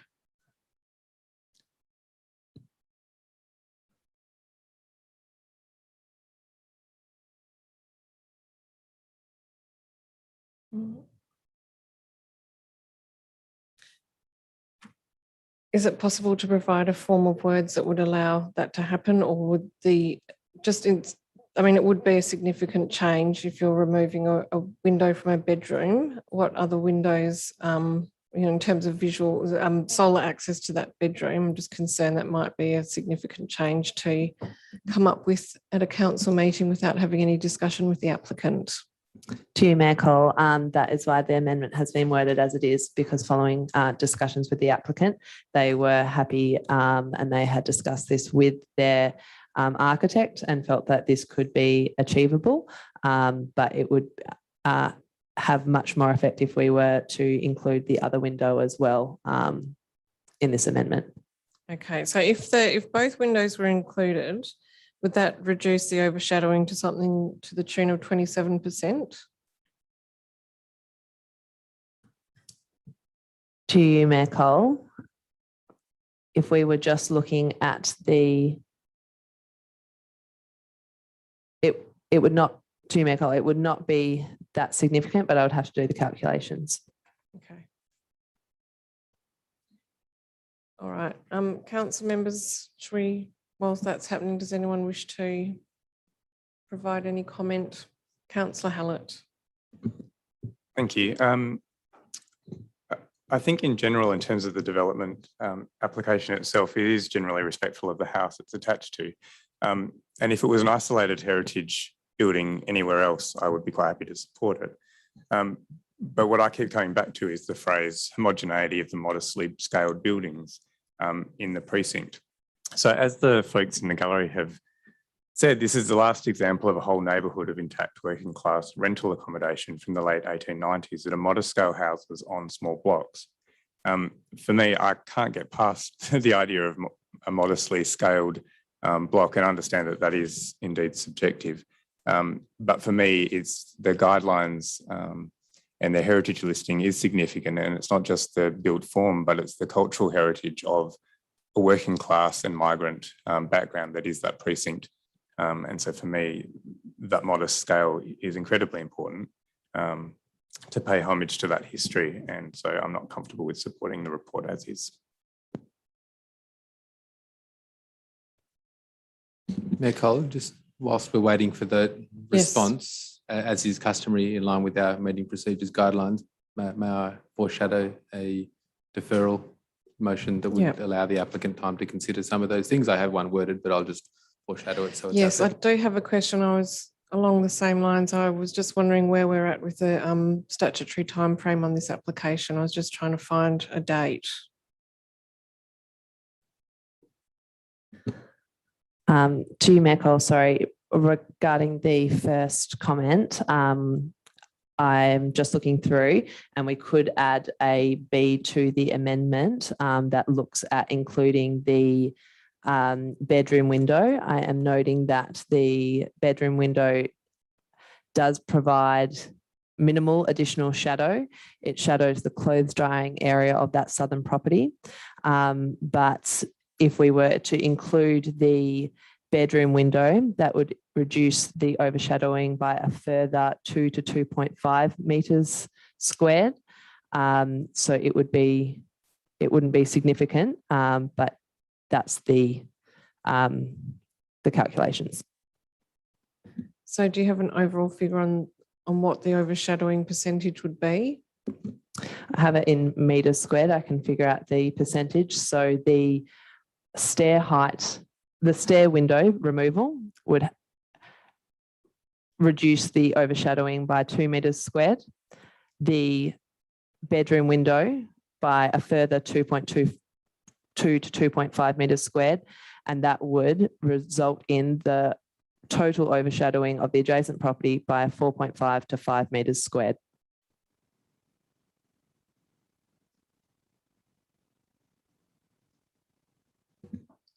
Okay, well, and you're still looking at doing a percentage calculation, or is that going to require a bit more time? Look, in relation to the date of application, the report says the 18th of February. So it has been some time, noting that this is a very different design to that first submitted. What is your view on taking some time to address this issue of the windows? To you, Mayor Cole, we could get the percentage of the lot area now. And I feel that we could include the B in the amendment if we wanted to look at the bedroom window as well as the stair window. Okay, well, Councillor Castle, you did have your hand up earlier. Would you like to speak to the motion? I'd like to ask a question. I'm just wondering if you could give some clarification, because there were comments in the gallery around whether this proposal is substantially larger than other developments in the precinct. The question may not be heard right now because I think Do you want me to repeat it? Could you just provide some clarification on whether around the comments in the gallery around whether this proposal would result in something substantially larger than other properties in the precinct, or where it might sit within that range? Through you, Mayor Cole, yes, we've done some calculations regarding both the site cover of the proposal in regards to built form on different lots within the precinct. That does include outbuildings, garages and things like that. When you take into consideration all built form, this proposal results in a 46.4% site coverage. That is around average. There is a many number of lots in the precinct that have a higher site coverage than that. When you're looking at just the footprint of the dwelling itself, it is one of the larger, but it is not the largest, with footprint of the actual dwelling, not looking at outbuildings or other built form. There are other examples within the street that have a larger footprint. Thank you. So would it be correct to say that if you're looking at the square meterage, including the second story, it would be the largest, but not in terms of site coverage? To you, Mayor Cole, it would not be the largest in square meterage or in site coverage.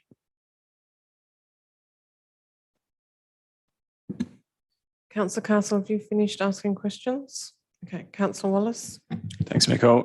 Sorry, can I just clarify that? So the sum total of ground floor and level 1 in the proposed development wouldn't be larger than the largest single story development in the area?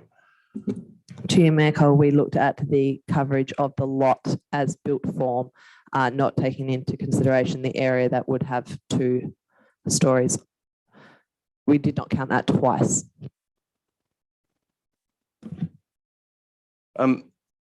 Look, I think the character of the area is really deeply valued by everyone in the room tonight, the proponent and on the other side. And I guess I would like to acknowledge the work the proponent has done previously to the front facade. It was acknowledged that this was done with some state assistance, but without the will of the proponent, it wouldn't have happened. And the improvements that were made a really significant positive impact on the streetscape. And I think it's a fantastic example of the heritage character that is valued within the precinct. The plans put forward here tonight have been through a process of a review and approvals that is much more complex, lengthy and expensive than we normally see for a development application due to the heritage status of the existing dwelling and the support of both the State Heritage Council and the Design Review Panel are significant. However, I do disagree with the conclusions drawn in the officer's report regarding the height, bulk and scale of the proposed development and the related visual and overshadowing impacts. As it currently stands in its unamended form, the proposed development includes overshadowing of 37% on the neighbouring lot at the winter maximum, which in relative terms is 48% greater than the deemed to comply standard. This is a really significant deviation from deemed to comply, and I think its significance should be considered both in terms of the impacts on the neighbouring lots and with regard to the precinct guidelines, which include as its 4th objective that access to sunlight and privacy where already existing should be maintained with particular attention to overshadowing with regard to the residential design codes. I think overshadowing is one measure of assessing neighbouring impacts, but it's also a strong indicator of the general appropriateness of the bulk and scale of a proposed development. I think on its own, this is a very significant deviation from deemed to comply standards, and combined with the open space shortfall, which is 8% less than the deemed to comply standard, and the large building footprint when compared to the median footprints in the surrounding precinct, it's my opinion that this development is an overdevelopment of the site and breaks significantly from the precinct guidelines, which speak often about the consistent and unified character of the modestly scaled existing dwellings. I think in other areas of Vincent, these deviations from deemed to comply and associated amenity impacts may be acceptable, and certainly would be permitted in the higher coded areas that constitute most of Vincent. However, as presented multiple times tonight, this is an extremely special precinct, not just in Vincent, but is of significance on a state and national level, and is worthy of the additional protections provided to it by the precinct development guidelines. This proposal, I believe, is not compatible with those guidelines or with the residential design codes. I understand the comments that have been made saying that additions can and have been made previously, but again, this proposal significantly deviates from the previous modes of addition, which were all single story and designed to fit far more comfortably with the existing built-in roof lines. On that basis, I'm not supportive of the proposal in front of us, and I do have an amendment, an alternative for refusal should the substantive not get up. Thank you, Councillor Wallace. Councillors? Look, I'll speak to it. I have spent a lot of time with this application over the past few days, and I have kept coming back to the Brookman and Moir guidelines. I have asked so many questions on this application. I'd like to thank the manager for development and design for answering all of my questions, and to also the director for meeting and going through this in more detail. I'm probably, to be sort of really cutting to the chase, probably sitting similarly to Councillor Toppelberg. I have gone through the guidelines in great detail. When I go back to the objectives of the guidelines, talking about maintain consistency of the streetscape and varied character of the area, I think that there is that is satisfied. To allow alterations and additions to interpret the heritage significance of the dwellings in a contemporary design approach, ensuring consideration is given to the existing built form, context of the streetscape, roof form and public domain and public proportion and building proportion in the new building design. I do think that has been achieved, probably with the exception of the overshadowing. I have looked into at lengths, heights of the existing dwelling at 7.4 metres, heights under the R codes, even if this was not under the built form area, two-storey permitted. And I think that if you even take that out of the equation, and if you say that we'll just take that away and that can sit over there, this is actually coming in at 6.2 metres with a wall height of 4.6. And under the R codes, a single story house, admittedly with a pitched roof, can be up to 7 metres. So in terms of actually not going to the full extent of what can be allowed, I think that it actually does do that, in that it's not going to the full height of what a two-storey building can be, and that's in an attempt to carry through that wall height and to do something that is more moderate than what is allowed. And really that is driven by viewpoints from the public domain, because in any case in Brookman Moir precinct, it must meet that public domain viewing point, which is specified in the guidelines. The objectives go on to talk about to allow for future upgrade of infrastructure elements to consider the heritage character of the area. And I believe that it has been respectful of the heritage character while allowing for the upgrade of infrastructure.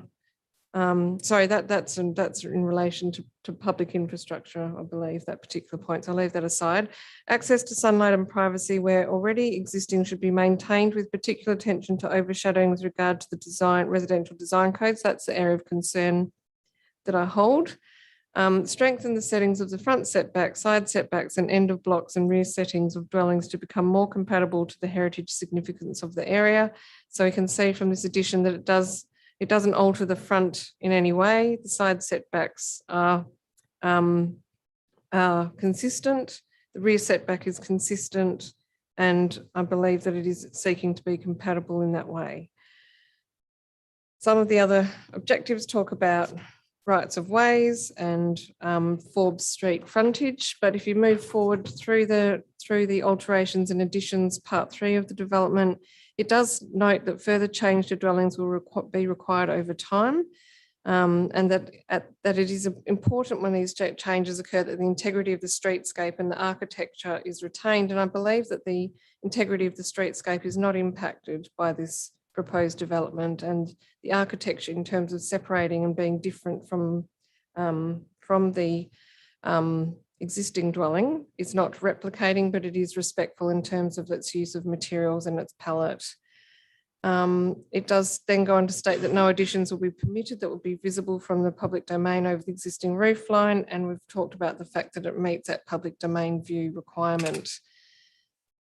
It then goes on to talk about additions to the rear must be unobtrusive and meet the requirements of the residential design codes.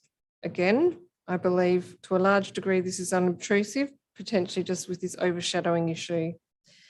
And it says the city will exercise some discretion to achieve improved dwellings and good conservation outcomes. And I think that particular part is quite critical in that the Brookman and Moyer guidelines understand that there will be change, that the city can exercise some discretion to have improved dwellings and good conservation outcomes. And I think this is an exemplar in terms of improving the existing dwelling and good conservation outcomes of the existing dwelling. So when I read through the actual guidelines, I feel that this has largely satisfied the Brookman and Moyer guidelines. I do have lingering hesitancy about the extent of overshadowing to the neighbour, and I am interested in pursuing this approach of looking at whether changes to the windows can reduce that overshadowing, because for me that is the lingering point that I have concern with. To you, Mayor Cole, just confirming that with the reduction of the both bedroom and stair window, we would be looking at a 33.7% overshadowing.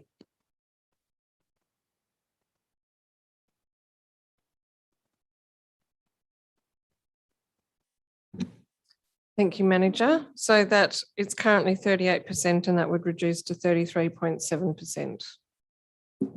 To you, Mayor Cole, that's correct. Okay, thank you. Right. Well, I guess that's an indication of where I am sitting at the moment.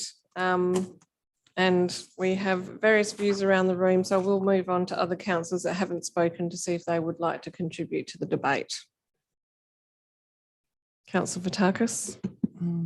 Thank you, Mayor. Like you, I'm stuck on the overshadowing,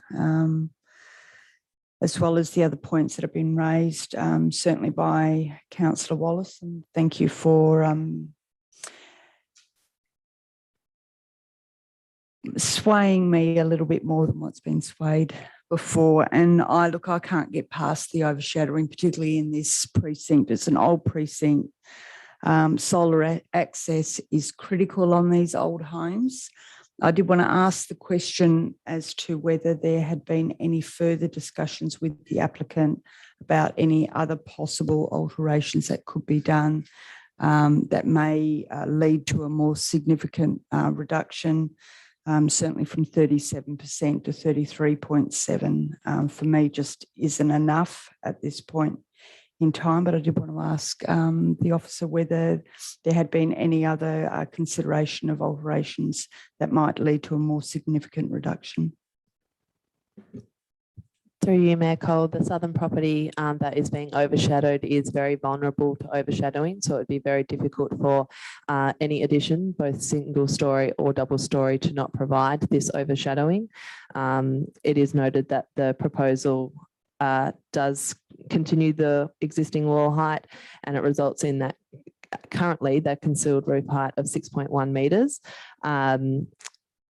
Even with a single story development, which is permitted to have the concealed roof of 5 metres and a pitched roof of 7 metres, so higher than the proposal, this would create that significant level of overshadowing that we're seeing in this proposal. So the southern property is very vulnerable to overshadowing. So any other changes to any addition, both single and double story, would be very challenging not to have this overshadowing. Therefore, that is why the recommendation by the applicant, which we see in the amendment, which could be amended further to include both the stair window and the bedroom window to create that reduction of overshadowing has been proposed. So councillors, we have a few options that have been suggested. There's a partial amendment on the table which deals with one window, but which could deal with two. There has been a foreshadowed deferral, and there has also been a alternate resolution tabled. So I'm seeking guidance from council, noting that I cannot move procedural motions or amendments. Councillor Gonchevsky. Sorry, do we have a form of words for how this could be amended? We had lilac. Purple can be amended to capture the full amount of overshadowing reduction.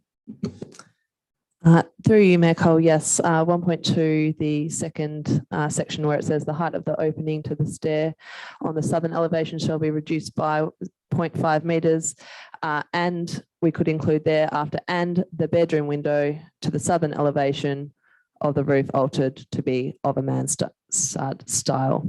So it's the addition of referencing the bedroom window to the southern elevation within that. I can't see.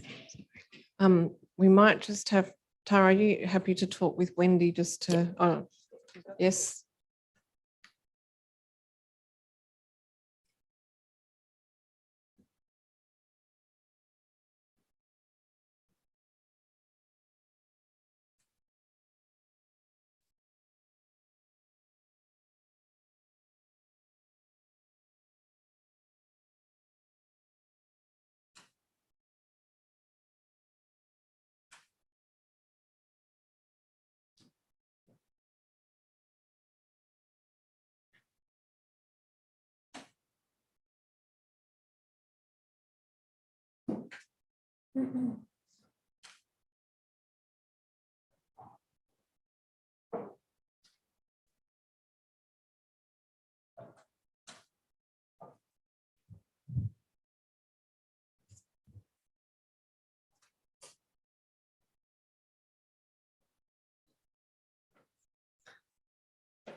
Manager, is that reflective of what you're saying? Thank you very much, Wendy. Yes. Councillor Gonchevsky.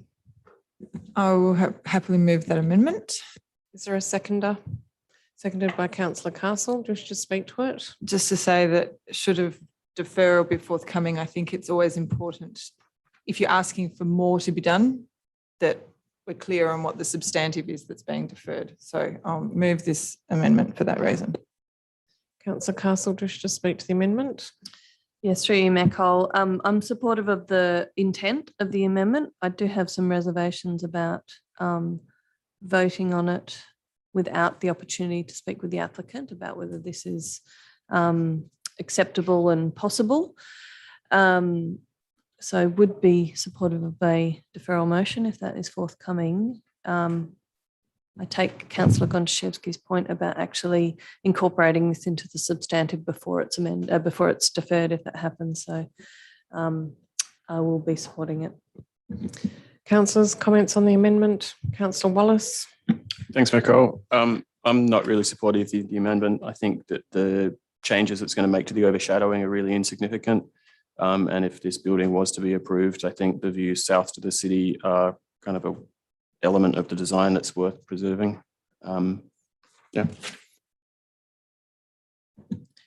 Councillors, so just to recap and to be very clear, the current overshadowing from the current dwelling is it 23%? 23%. And with this amendment, the overshadowing would be, so I've written down so many notes on this amendment, I can't quite work out which one it is now. 33.7%. And without the amendment, the overshadowing is 38%. 37%, okay. Look, I'm speaking in support of the amendment because it is a reduction that does get closer, noting that with this type of orientation of lots, which we do see across a number of our suburbs in Vincent, it is really difficult when it comes to overshadowing, and particularly given that the height that we're talking about here is less than a pitched roof single story. I think that this should be given consideration, and I'm speaking in support of it. Are there any further comments on the amendment? Okay, I'll put it. All those in favour? It's carried. We're back to the substantive. Oh, my apologies, Councillor Wallace. Councillor Wallace voting against the amendment. Mayor Cole, I'd like to move a procedural motion that council defer consideration of the application for a period of no longer than 65 days. I note the next council meeting, the December meeting, is in 62 days, which gives a chance for a decision to be provided thereafter. So for a period of no longer than 65 days, in order to allow the applicant to consider modification to the built form of the proposal, particularly the upper floor scale and design. I did email it to you, Wendy, by the way. So you've got it there, particularly the upper floor scale and design, in order to significantly reduce the level of overshadowing and to create a more modestly scaled built form outcome. So I just will note, even though it's been given 65 days, it doesn't preclude the applicant being able to come to the next council meeting. It just allows for it to go to December if that is what happens. Okay. So that has been moved. Is there a seconder? Seconded by Councillor Castle. Procedural motions do not allow for debate. So I'll put the motion. All those in favour? That's carried unanimously. The item has been deferred, and I think that we will try to seek to deal with that as quickly as possible. Okay, so that brings us to dealing with items that were not raised by members of the public gallery. Sorry, Nicole, 10.2 was raised by the gallery. 10.2. By Mr. Meyer. Oh, sorry, I missed that.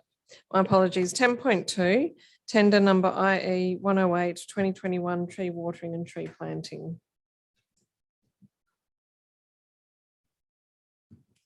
Moved by Councillor Wallace, seconded by Councillor Loden. Thank you, Nicole. I don't have a lot to say on this item. I don't really have any objections to who the tender is proposed to be awarded to. I guess I have some complaints about how the costing was done for what it would look like to provide this in-house. There's no detail here that kind of like allows me to understand what's involved, much beyond, the contractor number is somewhat smaller than the city number. Having said that, I've been told that it's, my responsibility to trust the results of the selection panel. And so I'll do that in this instance and support the council, or support the officer recommendation. Councillor Loden. No comment from me. Okay. Are there any comments on this item? Okay, I'll put it. All those in favour? Declare it carried. Oh, sorry. I'm sorry, Councillor Toppelberg. I'm going to be more wary of who's voting against. So one Councillor Toppelberg voting against. Okay. So now we're moving on to items remaining that were not raised by members of the public gallery. So that takes us to item 9.3, creation of City of Vincent animal local law. Moved by Councillor Gonchevsky, seconded by Councillor Hallett.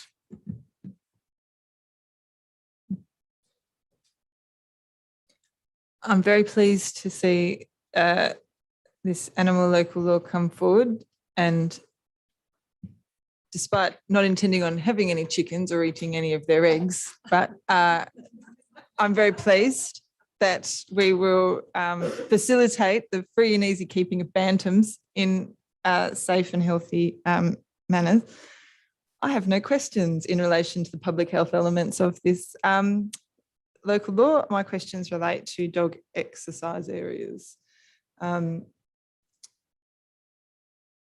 I just have my understanding is that the clause in relation to dog exercise areas as currently drafted would prohibit any off-leash dog exercise across a number of dog exercise areas when any part of that area was being used for sports training, match play, or events attended by people. Can I get clarification that that is correct? Through McCall, yeah, that's technically correct. So you said that's technically correct. So I'm very happy to get some additional wording on what that means. Yeah, through McCall, I think that is technically correct. I think whether we police it in that way is a different question. I'm not aware of any time that we've ever sort of stepped in and had to resolve an issue there because of that. But technically you're correct the way it's written. Someone is booked it for a sporting event, for example, then the dog exercise area comes out of use as a dog exercise area. Cool, thank you. So are you aware of the current practice of allowing off-leash dog exercise in portions of Britannia, Forest Park, Charles Ferry Island, Les Lillyman reserves?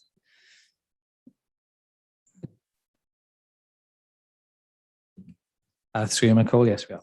And that this use is sort of perpetual, that continues whether there is an approved event, sporting event in the area that is approved for training or not. Yeah, through McCall, yes, that's correct. So why should we draft a local law that's inconsistent with current practice? Does administration have any concerns with the way that dogs are exercised and sports training is currently run? Yeah, through McCall, in general, no, we don't. Obviously, there's always exceptions, but in general, as with all things work fairly well. Okay, thank you. A small child came to this chamber and spoke about chickens some time ago, and we have worked to get, can I just say sometimes, 12 years old. 12 years old now. Anyway, so very happy to see that. However, I also stood up in front of a group of residents at Les Lillyman Reserve.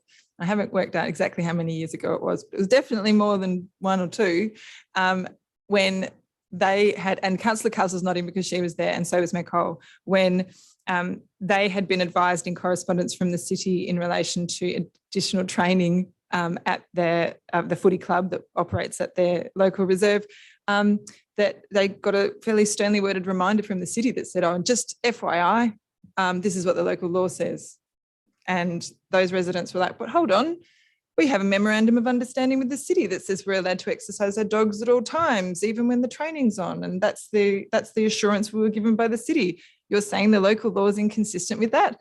And so dutifully came back to administration and said, what's going on? And was told, yes, we need to review that. That's inconsistent. And I think this is the opportunity to do it.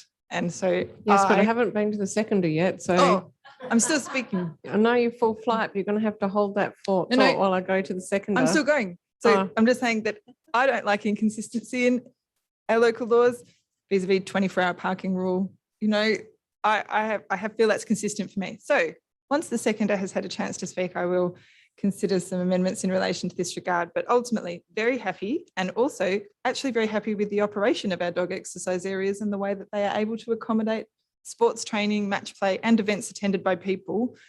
So I think that in practice, dog exercise areas work very well in Vincent. Thank you very much. Down to Councillor Hallett. Can't top that. Not even going to try. Okay. Councillors, any further comments before we go to amendments? Over to you, Councillor Gonchevsky. I'd like to move the amendment on the green, please. That just essentially talks about a portion or part of a dog exercise area in relation to the clause that is to do with sports, match play or events attended by people. So in effect, this would allow for a part of a dog exercise area to remain in place while sport was using another part. I believe it would mean that the local law wouldn't preclude that in the designation of the dog exercise area. I'm going to get to something that's not on any green. Okay, so for example, Britannia Reserve, which is huge, if you're exercising in the south corner, and sport is happening over in the diagonally opposite corner, then we take into consideration that that portion can continue. Is that the purpose of the amendment? Okay. Is there a seconder, please? Councillor Castle. Oh, I've said my bit. Councillor Castle. I'm supportive. I was at that meeting. I'm going to guess 3 years, no more than 4, definitely. And yes, I think this is a common sense approach that's actually going to reflect the practice that's in place. Councillors? Yes, a common sense approach to reflect what is already happening, similar to when we said yes to verge tree swings. It's already happening. We're not having too many complaints or dog attacks through this. I know that there are complaints from time to time, but I think that particularly in our large reserves, this can work very well. And at Les Lillyman, they had a very strong sense of where that line was and where the dogs were allowed and where the sport was being played. And I think the same at Forest Park. So thank you very much, Councillor Gontaszewski, for taking this opportunity to put this in place. Are there any further comments? Okay, we'll put the amendment. All those in favour? That has carried. Back to the substantive. Have one more amendment. Sure. Not listed. And this is just that the last time we approved this local law, or the previous version, we did also, when it was adopted, approve the dog exercise areas. And my reading of those back from 2017 is that they are currently out of step with what current practice is in relation to what I've just been talking about. And I think it would be reasonable to consider an amendment that requests the CEO to review designated dog exercise areas to ensure that they reflect current practice and bring a report to council on this matter in line with the results of consultation on the animal local law. Well, just as long as it's with the animal local law, then we're adopting in the same time.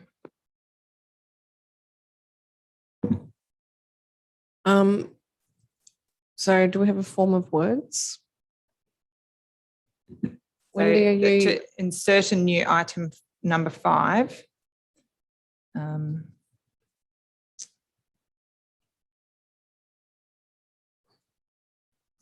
Or that, yeah, maybe renumber.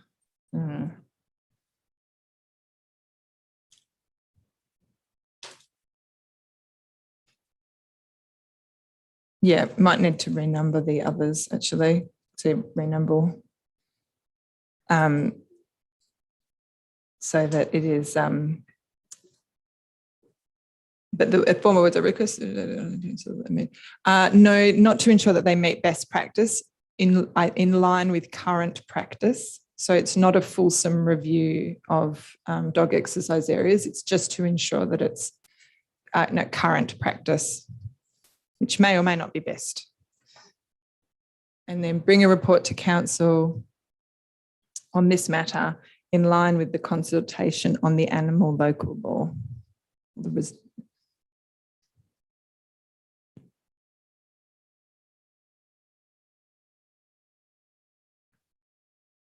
The only thing is I think it would actually require the renumbering of the previous items. That's the correct form of words, but it was, you would need to number the word council authorises as 1 and then go down, because that would then Can be I a just 2. ask a question? Does it need to be a separate report? If this is going out for advertising, it will return to council. And if, because the local law wording has changed, it is reflected in the community consultation that we are seeking feedback from the community on use of dog exercise. Does it need to be a separate report? No, I hadn't envisaged, I envisaged that it would be part of the same report coming back to council at the same time as we did last time. But as in they would come back together. It would be considered as part of the same item as it was last time. It was, we adopt the animal local law and we do the listing of approved dog exercise areas as part of that local law.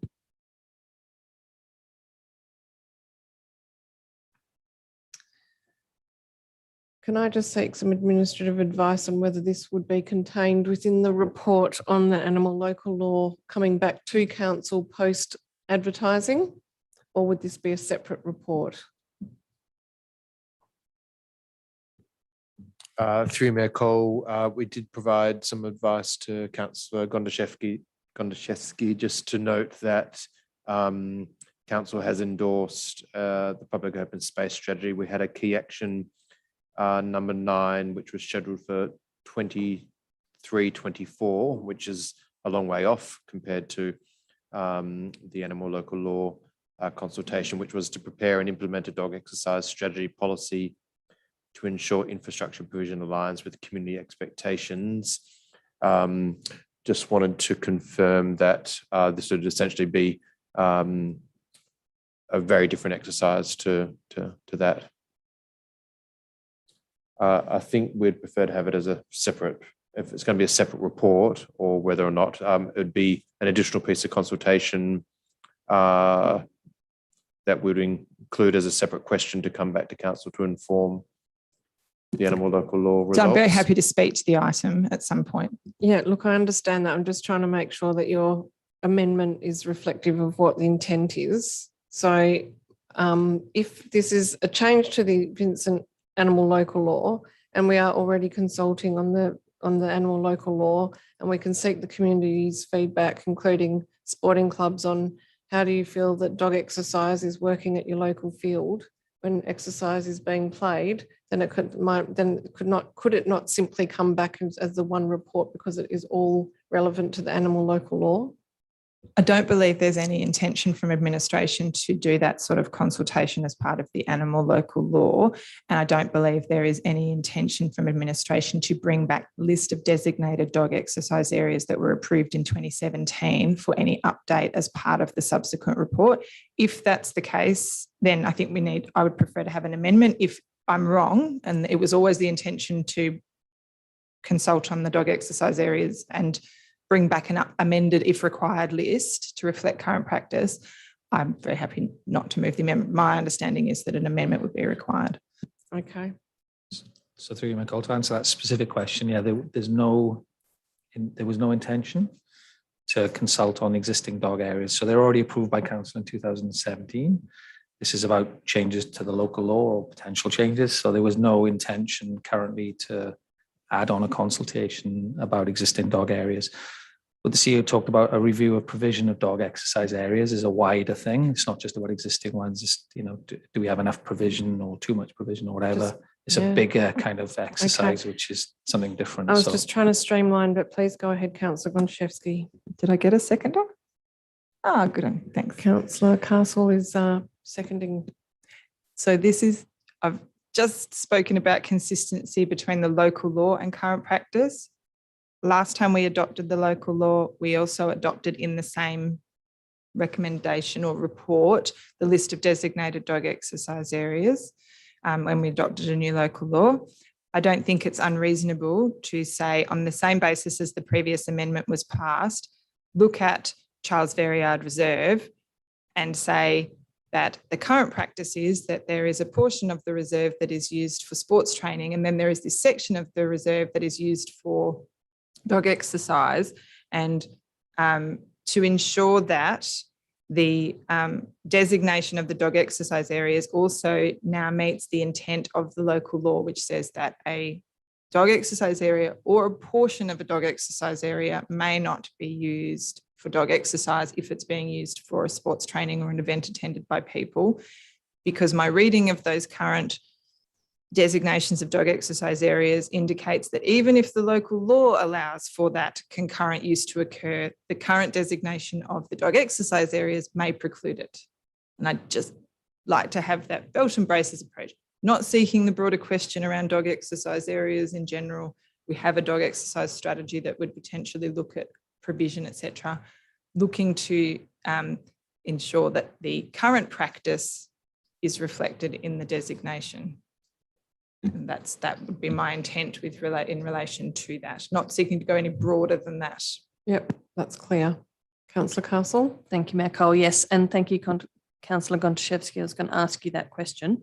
I'm supportive of this given that we're really not requesting council administration to do a full review of the needs for dog exercise area, but simply for this to be in line and in step with the amendments. I did have a question as to when you expect the local law to come back after consultation. Through you, Mayor Cole. So it's generally 6 weeks, so that must be advertised for. And then we'll come back. We've got to review the comments from both the Department of Local Government and also any stakeholder resident feedback.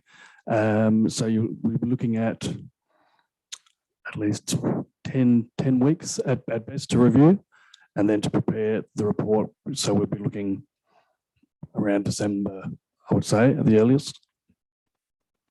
Thank you. And so that's, I would think, plenty of time to also just review what the current practice is in dog exercise areas and ensure that the zones or the areas that are defined are set out in that? Through you, Mayor Cole, we can include that in the public consultation for feedback, and we should be able to provide it in that same report. Any further comments on the amendment? Okay, I'll put it. All those in favour? That's carried. We're back to the substantive. Are there any further comments on the animal local law? Councillor Wallace. Thanks, Mayor Cole. Look, I'm really supportive of the local law. As a previous victim of the poultry exclusion zone, I'm excited about the prospects of some new friends in the backyard. But I'm also really excited about the additional cat protections that we're bringing in inside this law. I understand the state government undertook a review of the Cat Act recently, and as part of that, feedback from all stakeholders involved was overwhelmingly in support of introducing additional restrictions on the movements of cats around the neighbourhood, somewhat in line with the restrictions that already apply to dogs. I understand that political process is stalled out somewhat, which is unfortunate, but I am pleased that we're introducing some additional protections within this local law, including creating provisions for cat prohibited areas around some of our more environmentally sensitive assets that we manage.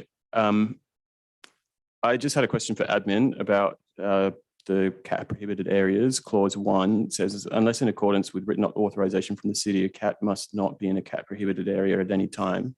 I am aware of a few people that walk their cat around Hyde Park on a leash, and I feel like that kind of activity is low impact and shouldn't necessarily be prohibited. Would that activity be permitted under the current local law? Like, would a sign saying on leash activities okay form written authorization? Or was it the city's intent to exclude walking cats on leashes from this area? Through you, Mayor Cole, that is a tricky one, but it would be something that we could include as per dogs on a leash. But as you say, it would be a low impact and it would be under control of the owner. So we could consider on leash. Okay, so like a sign at Hyde Park saying on leash is permitted satisfies the requirement for written authorization by the city to permit a cat in that area? Through you, Mayor Cole, yes, I believe so. Does it require an amendment just to be sure?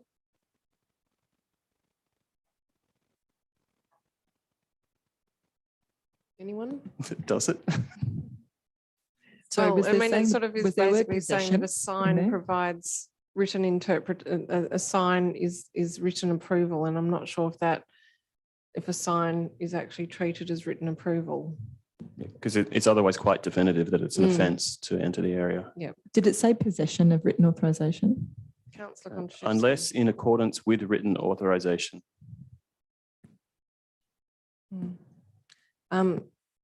Is a sign written authorization? Director Corbellini says yes. Okay, thanks. Clarified that. Thank you. No Fantastic. amendment necessary. Thanks. Councillor Castle, have you spoken on? No, you spoke on the amendment. Yes. And I only have a question. Can I just get some clarification? The proposed local law refers to nuisance by a cat. Sorry, I'll just find the right clause. nuisance in relation to a cat means, and in C it says interference which causes material damage to land or other property on the land affected by the interference. Can a domestic pet be considered property? So I'm thinking about the scenario where a cat injures another cat or another pet. And is that considered a nuisance?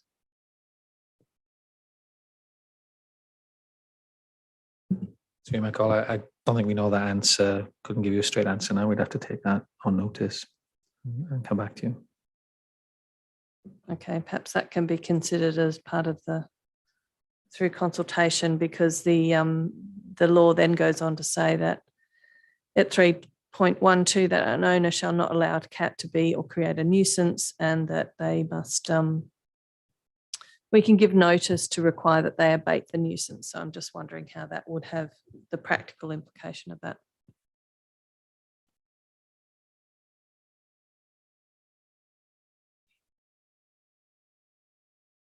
Sorry, did you just ask another question or was that a comment? No, I'm happy for that to be considered as part of the consultation Gotcha. process. Okay. Thank you. Councillors, Councillor Fotakis.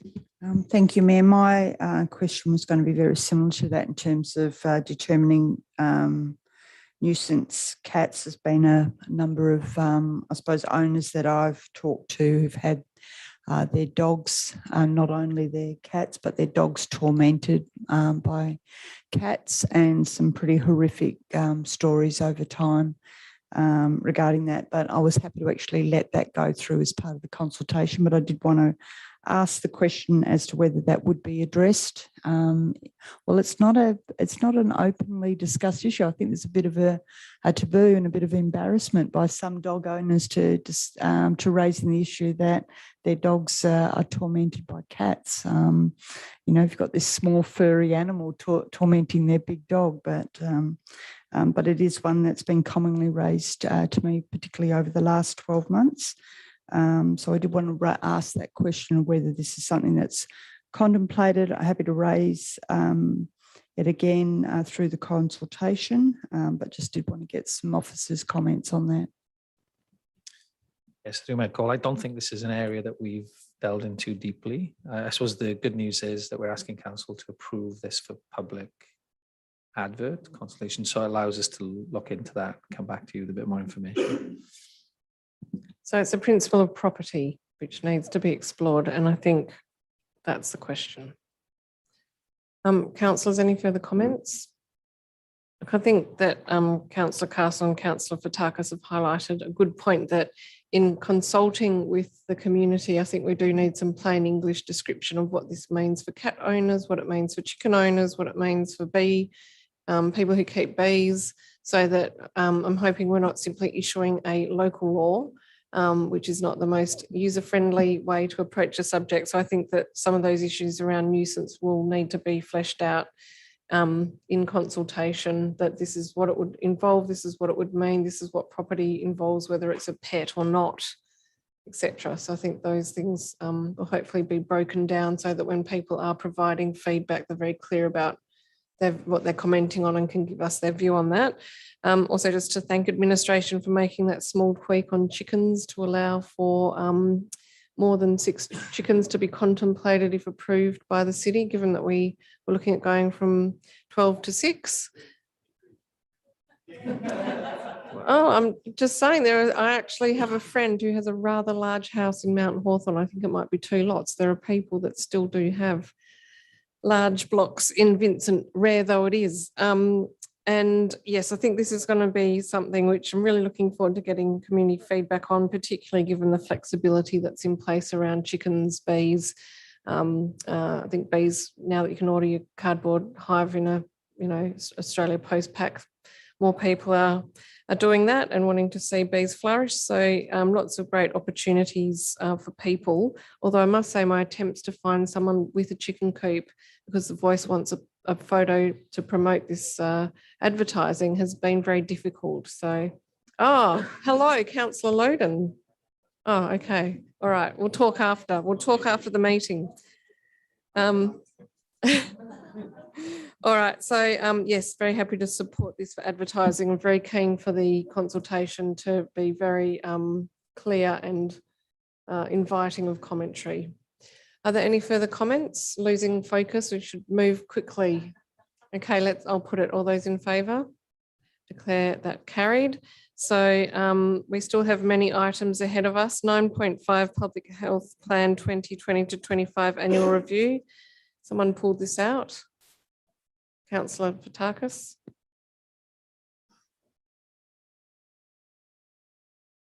Have we got a seconder? Seconded by Councillor Hallett. Thank you, Mayor. Just wanted to thank the staff for their detailed response to my question last week regarding the great work that's been done to build capacity and manage the services at Beatty Park. I'm forever getting really great comments about the work that's been done by the staff down there. And I was concerned when you actually see about the big growth in the membership numbers to say, well, have we got that ability to keep managing that? Because we've got a huge amount of people that really love that service, really positive, and acknowledge that we've got a great staff there who are very dedicated and committed to their Beatty Park customers. So thank you for that. That was really detailed. Just noting that within the public health plans, out of the 41 deliverables, we've got 34 that are on track, 83%, which I'm glad to see the progress being made there, and progress with a number of issues such as the lighting on our sports grounds. But I did note, and we did have an action within one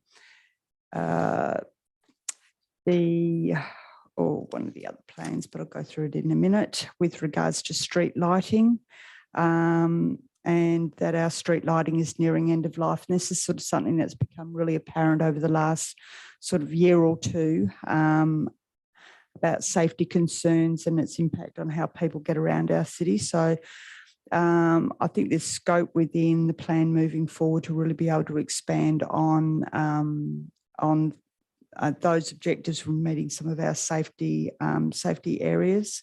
I'm interested also in pursuing, and there's possibly some work that can be done under Action 1.3 or similar when looking at the mental health of staff. And what I'm interested in actually pursuing is the impact on mental health of staff and the management of bullying, aggressive and disrespectful behaviour and communications towards our staff. So that's probably something that I think I would really want to see us raising the bar as a local government. I know it's something that impacts on the sector. It's one in which we speak a lot about being respectful, a lot about being kind and thoughtful to each other, but it's one that's probably more so for me over the last 12 months, more than anything, noting some really strong concerns about some of that behaviour as well. So there's a possibility of that action sort of like really being expanded under Action 1.3. The smoke-free environment, some great work being done there. I note there's the item 9.7 has been pulled forwards, and there's some really great research that's come through that's allowing us to tap into the area of vapes. And so thank you to Curtin University for some of that great research that was released during the area. Action 13.2, Councillor Castle and myself have spoken to some seniors over the last couple of months in particular. It's something that gets raised with us. We did have a little bit of a shutdown during COVID, and so a lot of our programs really downscaled, but hopefully as we emerge into a more COVID managed area, we'll be able to see some expansion of the seniors programs that are noted in 13.2, but really happy to receive this report. Thanks to the staff for the great work that's being done and a great annual review. Thank you. Seconder, please. Thank you. Councillor Fataka has mentioned the 80% plus that has been achieved already with this plan, and that's the thing that I wanted to speak to. Just quickly to comment on the, I guess, extensive work and comprehensiveness of the plan in itself in terms of its creation, which we talked about when we developed it. But to see that level of work being done and implemented is really wonderful and says something about the stuff in that area and the implementation. It also says something about the extent to which public health is embedded in almost everything that we do within a council, whether it's named under health or not. And so I just wanted to comment on the public health leadership section of the plan, which was around the implications for public health being included within our council reports. And also just to thank the staff that have adjusted the ways that they've written about those public health implications over the last 6 months or so, because it has been noted, and appreciate the extra detail that people have been putting in those reports, because I think it is useful for both staff to have a reflection of what implications on health their portfolios have, and also for us to be having that as a consideration for when we vote. Thank you. Councillors, any further comments? I'll put the motion. All those in favour? That's carried. Moving to item 9.6, amendment to council delegations. This is a delegation to issue infringement notices under the building regulations 2012 with an absolute majority decision required. Can I have a mover and seconder, please? Move Councillor Doppelberg, seconded Councillor Castle. Is there any debate? I'll put the motion. All those in favour? I declare that carried. Item 9.7, response to notice on motion, local planning scheme number 2, amendment regarding tobacco outlets. Moved by Councillor Hallett, seconded by Councillor Castle. Thank you. Unsurprisingly, I'm very supportive of this motion, which seeks to adjust our planning scheme to separate out the sale of tobacco and related implements as a different type of restricted use and essentially increase the barriers to businesses seeking to primarily profit from these products. As research by the Cancer Council has shown, there's strong community support for reducing the availability of tobacco products in WA. This motion progresses action in the City of Vincent to address the public health challenge of a product that kills 2 out of every 3 people that use it, exactly as the manufacturer intends. There's no justification for people to profit from selling such a product. Tobacco is no ordinary commodity. And as I've said previously, it's right and appropriate for governments at all levels to act to protect the public's health in the face of a toxic industry that has undermined science and population health for decades. Anything we can do with the powers we have as a local government so that this industry doesn't recruit new consumers and to minimise the marketing and promotion that also makes it harder for smokers to quit is quite frankly the least we can do. Unfortunately, there's also other things that we are doing in our public health plan, and that's a very proud thing, I think, for the City of Vincent. Thank you. Councillor Castle. Thank you, Mayor Cole. Yes, I'm very supportive of this motion and thankful to Councillor Hallett for bringing it forward. I think it addresses an area that we as a council have been uncomfortable with recently, and it's good to see that there are some options on the table. I do have a couple of questions. Given that the proposed way forward is a two-pronged effect, can I ask, will each approach work independently of one another, or do they rely on each other? That's my first question. Through you, Mayor Cole, they would work independently of each other. Okay, and so would it be fair to say then that the policy will still have effect or the same effect if the scheme amendment is not approved by the department? Yes, through you, Mayor Cole, that's correct. And does the policy, can the policy just be progressed ahead of that scheme amendment? I'm assuming that's going to take some time. And if it is the wording of the policy dependent on whether the scheme amendment is approved or not? Or would we see it have to come back for amendment or repeal depending on the outcome of the scheme amendment? Yes, through you, Mayor Cole, the policy will be progressed now, and we're looking to have that a draft policy presented to council this financial year. If the scheme amendment is then progressed and adopted by council, or the scheme changes adopted by the commission and the minister, it's likely that changes to the policy would be required. Yes. But would you consider that as you anticipate the policy will be, that it will still be required even if the scheme amendment is approved? So it would be in addition to protections under the scheme. Yes, through you, Mayor Cole, even without the scheme changing, the policy provisions that we envisage would still be effective in reducing, particularly the promotion, the visibility, the awareness around smoking establishments and smoking just generally. The changes to the scheme would warrant further changes to the policy in all likelihood, but they're not reliant. It'd just be really tidying things up so that the terminology and reference to the land uses are consistent. Councillors, any further comments? I'll put the motion. All those in favour? Declare it carried. That takes us to item 9.8, extension of lease North Perth Special Needs Shalom Coleman Dental Clinic, 31 Sydney Street, North Perth. Can I have a mover and seconder, please? Moved by Councillor Loden, seconded by Councillor Castle. You are performing an awesome role as seconder this evening. Thank you, Mayor. I just wanted to clarify firstly a couple of things just between the meeting notes and the briefing notes. So briefing notes referred to this, that there's a new clinic being built, purpose-built for this, which is due to be completed by September 2023. So effectively, the Fremantle solution is the interim solution. And by us allowing an additional 6 months for the lease, they'll still be using the interim solution just for a shorter period of time. Is that correct? Through the Mayor, that is correct. And do you have a sense that this is just an intent to continue to extend by 6 months and 6 months until they have the new facility built? Through the Mayor, that wasn't my sense. I think there was a genuine desire to minimise the impact to service delivery, given that the alternate Fremantle clinic isn't able to provide the level of service that they can currently at the North Perth premise.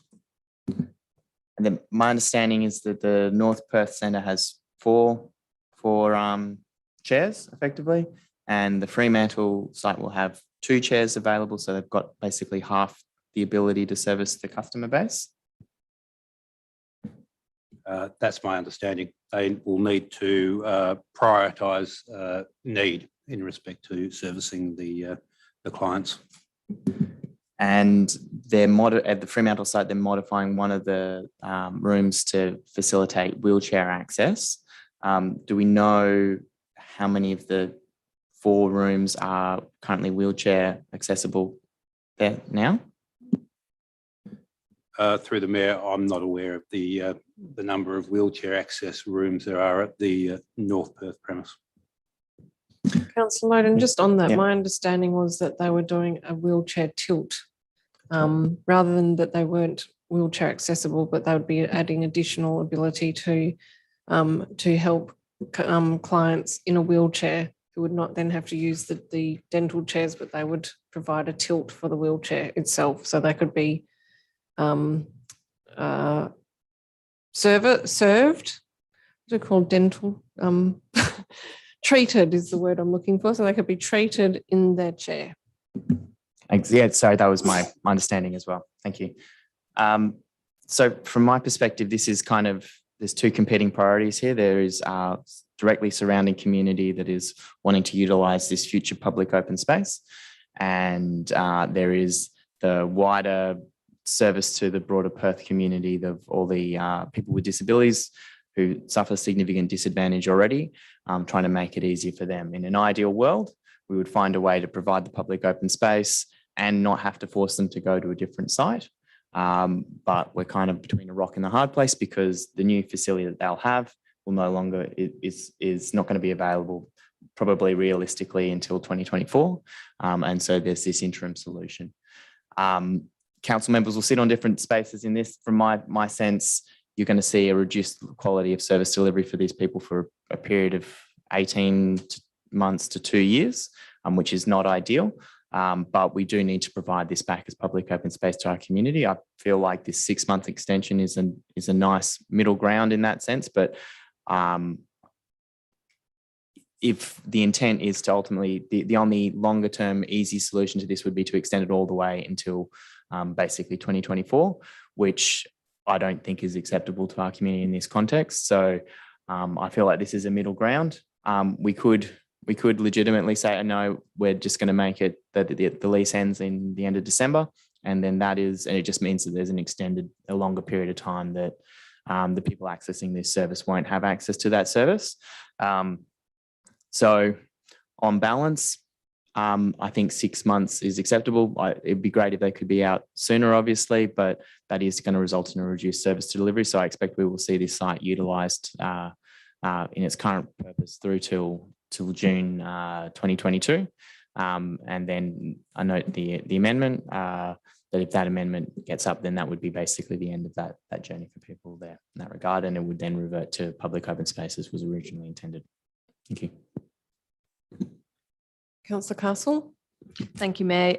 Yes, look, I agree. I think this has been quite a difficult project from the very beginning. Everyone here on council probably remembers the extensive conversations we had to make a plan to return the Haynes Street Reserve back to parkland.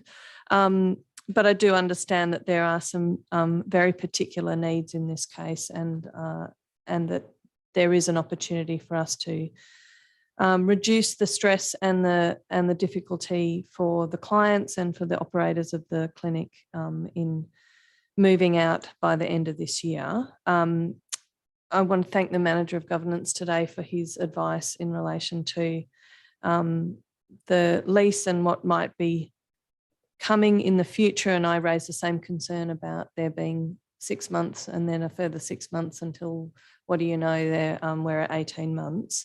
And I agree, I don't think that's an acceptable outcome for the community. We have made promises both to our local community and to the Attorney General about our plan to transition this space back to open space, to green space. So I think that 30 June is an acceptable compromise given the competing interests and the sensitivity of the use that is currently happening there. I have seen the amendment on the bright blue, which I will be happy to move, but I'm happy to let others speak first before that happens. And I'll speak to that if we get to that. Councillors. Councillor Gonchevsky. Just a couple of questions. In terms of the transition plan, if the council was of a mind not to approve the lease extension or was of a mind to alter the dates, so for example, just to provide a 3-month extension, would the city be ready to implement the transition plan in relation to the removal of built form on the site and creation of the open space? So through you, Nicole. So the money exists in this year's budget to remove the building and create some open space. So once we get certainty on the end of the lease, we can plan for that end date, and it could be delivered, straight after the building's vacated. It's all about certainty for us. Thank you.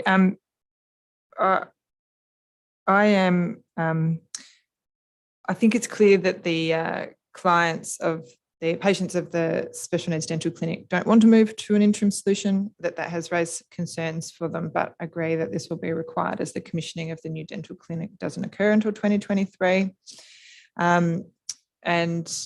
So whilst any proposed extension would reduce the time at the transition clinic, it would not negate the need for this interim solution. And I believe this needs to be communicated clearly.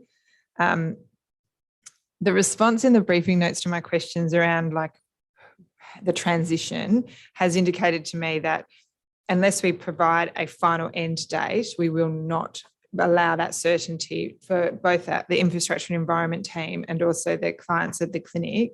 And in that, the response in the briefing notes essentially was, if the end date is 30 June 2022, then from June we'll start moving people over. And so with that in mind, I'm unsure of the purpose of if the feeling in the room is 30 June 2022 is perhaps a way, delaying by a whole year to allow for this minimised disruption is appropriate, then I don't really necessarily see the point in doing 3 and 3. I think we could just do 30 June 2022. That's it. They get certainty that it goes to June.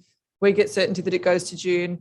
No one needs to write to the Chief Executive Officer and provide a plan for a transition to a permanent site because it's not going to be ready anyway and it's not part of our decision making. And yeah, so I probably would have a slightly different form of words to the one on the blue, but am supportive of the general intent of what may be to come, and ultimately think that this is, strikes a nice balance, particularly noting in the blue that the engagement with the community is not fulsome engagement, not required, but we would be keeping the community up to date with our plans. Can I just speak to that very quickly? I would also support that, and that could be easily done by 2.1 stating expiring 30th of June 2022. 2.2 could be deleted. And also just under 6.1, it says happens/occurs. That was just meant to be one of the two words. I think occurs would be fine. Sorry, just to not trying to preempt anything. I'm just saying that I would agree. And I think that was a good suggestion. Councillor Toppelberg. Thank you. Just a question to the CEO or to the Executive Manager, Strategy and Governance. The way clause 2.2 is written, so that's effectively delegating authority to the CEO to be able to read the minister's plan and make a decision based on that. What's the intent of that? What does it mean when it says based on? If we're satisfied they've made enough progress that we should say they get longer. If we're not satisfied they've made enough progress, is it a punishment? What's the actual basing of the CEO's decision intended to be if clause 2.2 remains?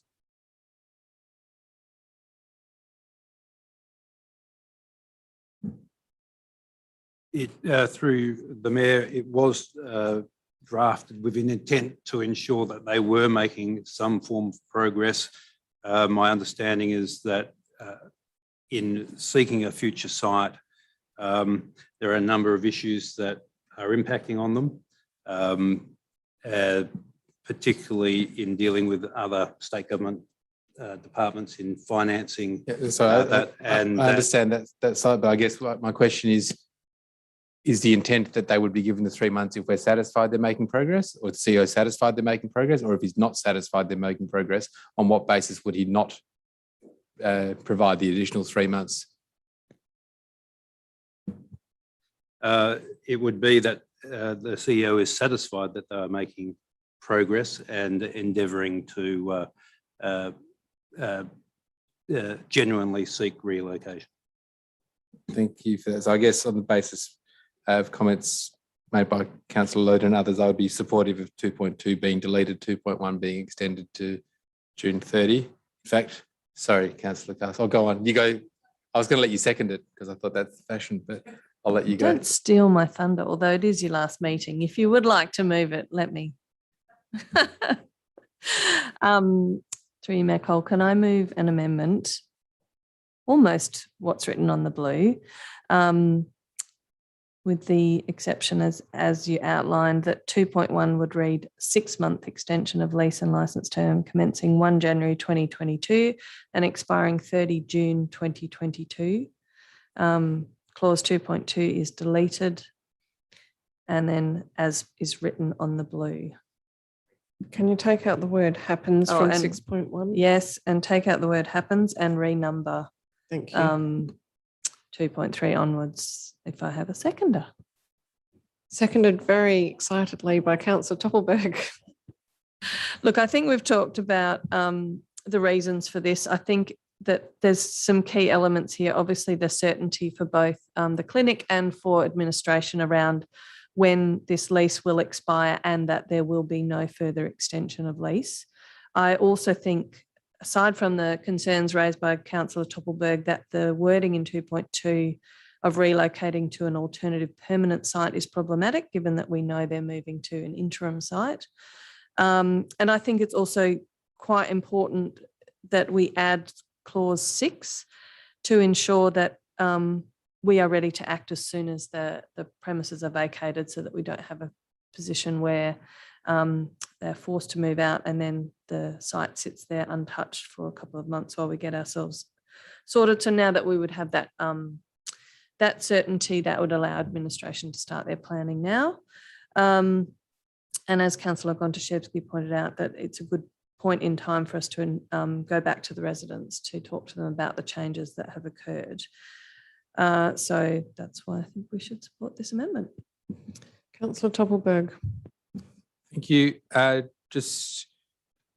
had a discussion before the meeting with the Manager of Governance in relation to the meaning of 2.3, what is will actually now be 2.2, about no further extension. So whilst it's not possible to bind any future council to any decision making, it gives the staff the power to say no without coming back to council, which effectively means in the event that there was an extension sought or desired, the process that would go through would require a decision of a councillor, either 3 or more to bring a rescission motion, or a councillor to bring a notice of motion to seek something completely separately, but otherwise it gets dealt with administratively. And I think that's the right place to be at this point, considering the negotiations as they've come thus far. So I'll support the amendment as proposed.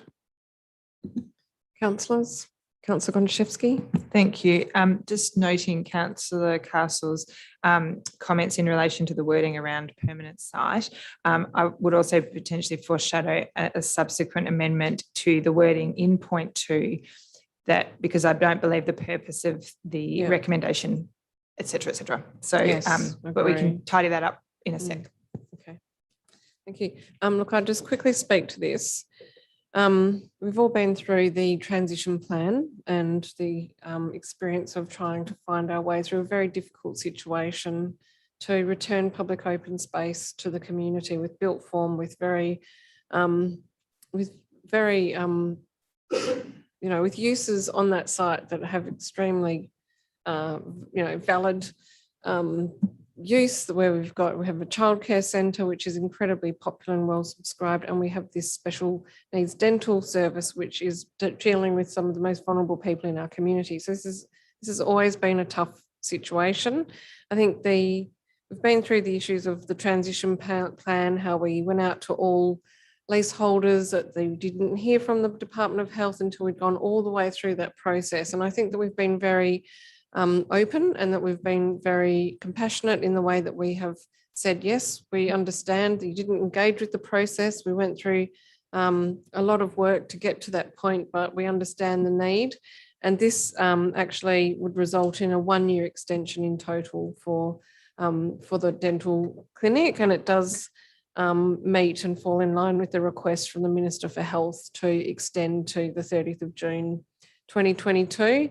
But at the same time, it also then allows us to go back out to the community who, I think at this point, unless I've been following council proceedings, may wonder what has happened and when this work is going to commence.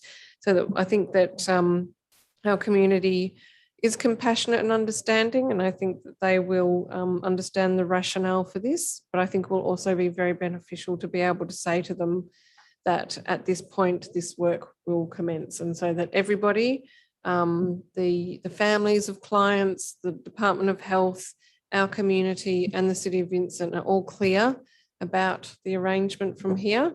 And in terms of preparedness, I think that's kind of, now that we've had the transition plan from the Department of Health, we know that the dental surgery can be prepared at a point in time, and that could have been December, to make that transition over to Fremantle. So we don't need for them to demonstrate anything any further to us. I think we're just saying we have met your request to get you through to the 22nd of June so that you can take your time and have more time at this site.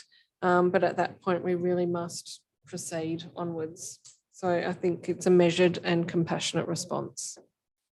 Councillor Fotakis.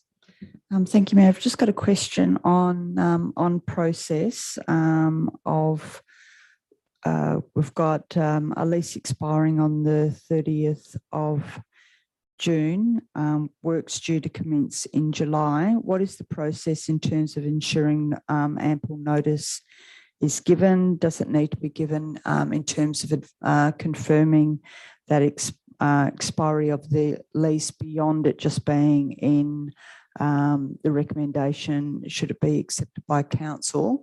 What additional processes need to be put in place moving forward to make sure it's absolutely clear that they need to vacate the property by the 30th of June?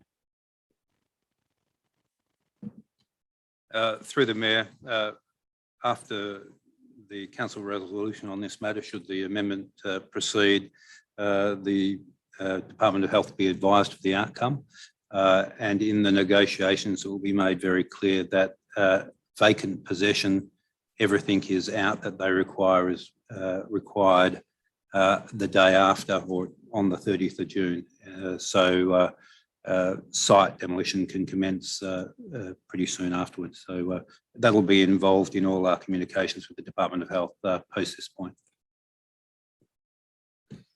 So through you, Mayor, what would happen should they not have vacated the property at that time?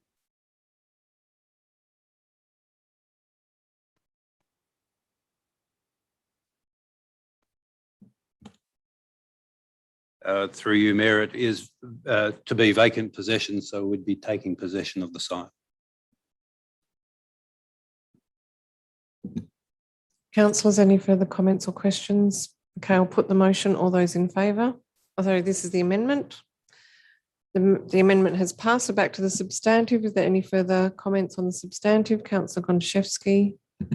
Can I just move an amendment to change the wording in point 2 to remove the words to provide the dental health services with further time to secure an alternative permanent site to operate the special needs dental clinic?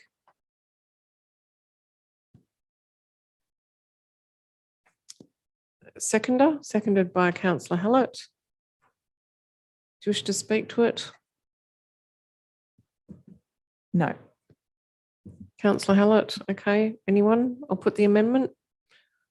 Wait for the mover to come back.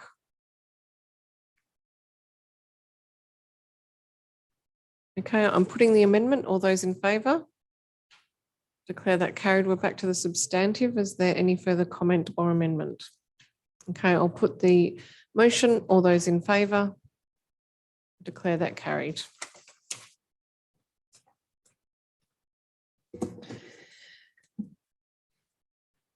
Well, that concludes strategy and development for the evening, so you can rest up. Although there could always be a question in the info bulletin, you just never know. We're moving to item 11.3, advertising of amended policy, investment policy, moved by Councillor Loden, seconded. Councillor, does anyone else want a second? I'm just like Councillor Smith, your last meeting. Seconded by Councillor Smith. Thank you, Mayor. I just had a clarification from some of the information in the briefing notes. So talk to specifically the Bendigo Bank shares. There's 11,000 shares and at current price are $2,740. And this generates either $1,100 or $1,650 in an annual return.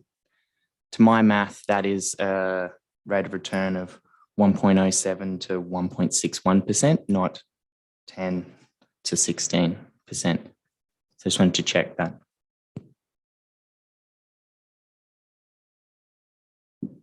That's a very good question.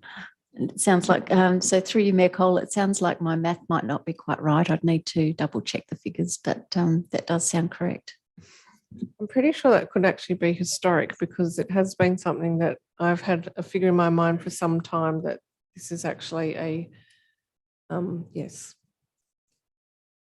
Could have been you when you were acting. No. I think it was even before that. Do you have any further questions or comments? Councillor Loden? No, so I guess people buy shares for a range of reasons. Dividends is one of them. The other reason is speculating on the increase of the share price. Our policy specifically says that we do not speculate on share price. I'd observe I'm not a financial advisor, but that if we are seeking a investment that has a dividend, there's multitudes of other options that would probably have a better rate of return. So from my perspective, this is probably not something that we should be having as part of our portfolio in the long run. I recognise that this policy is being re-reviewed and we'll see this again before June 2022. But I think what we should be looking to is either offloading these shares and bringing that funds back into the community to provide community services back to our community to fund the long list of projects that we have that are sitting out there.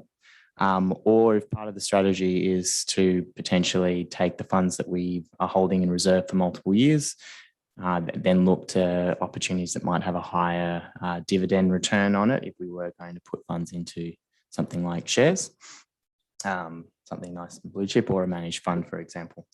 So that was just my comments on Bendigo Bank specifically. And then broadly, just in terms of divestment, I nearly amended this, but I decided not to. But looking at the policy under Section 8, I think that the key challenge we're encountering with divestment now is this challenge of the fossil fuel banks are offering a better rate of return than the non-fossil fuel banks, but the margins are ridiculously skinny that it's hardly worth the while, and is probably expected to remain that way for at least the next 4 years. So I was tempted to delete also from Section 8 the last sentence of the first paragraph, which was providing that doing so will secure a rate of return that is at least equal to alternative offered by other institutions. So I'll suggest that rather than amending it today, because we'll obviously have to amend the subsidiary documentation anyway. But I could see that that would be an easy way that would remove that requirement, and then we would just be assessing based on the risk profile and the objectives, which includes return as well as divestment as part of that as well. That's all I wanted to say. Thank you. Thank you, Councillor Loden. Councillor Smith. Very happy with everything that Councillor Loden just said then. Thank you. Thank you. Councillors, Councillor Fotakis. Just on that calculation of return, just through you, Mayor, to the director, can we get an idea of how what the value that the city paid of those shares? Because I would suspect that the percentage return goes back to calculation of original value, and rather than any debt, rather than their current value, which is far beyond what their original purchase price would be. Yeah, through you, Mayor Cole, I'll update that in the next month's report to reflect the, I suppose, the life value of the benefit. Thank you. Councillors, any further comments or questions? Put the motion. All those in favour? Declare that carried. Item number 11.4, authorisation of expenditure for the period 1st to 31st of August 2021. Councillor Toppelberg is moving, seconded by anyone else? Just looking in the middle to see if anyone else wants to have a go. Councillor Wallace. Thank you, Mayor Cole. There was a question that was, sorry, I'm just looking to the briefing notes.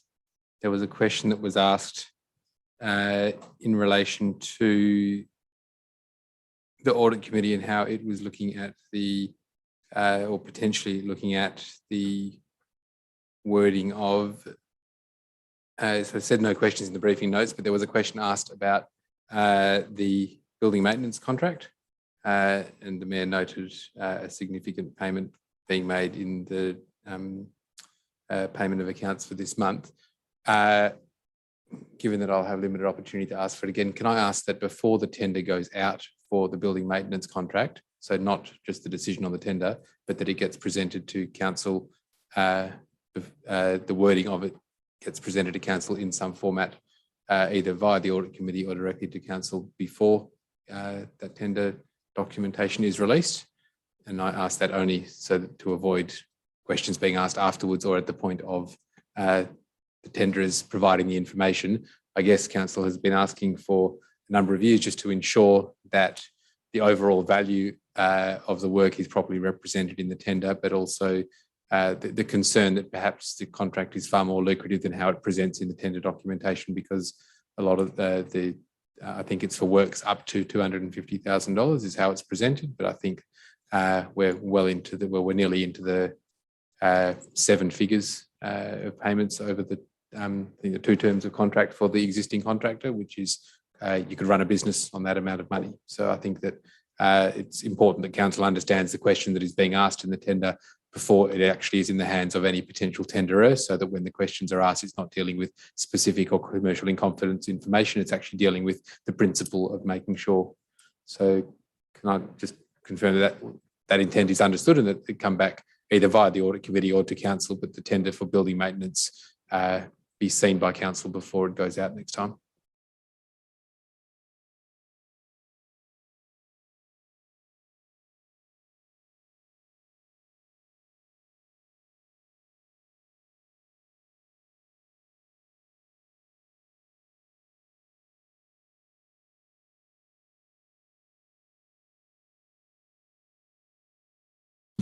Through Mayor Cole, that we are in, that contract's already expired, so the tender documentation is being prepared now to go out imminently.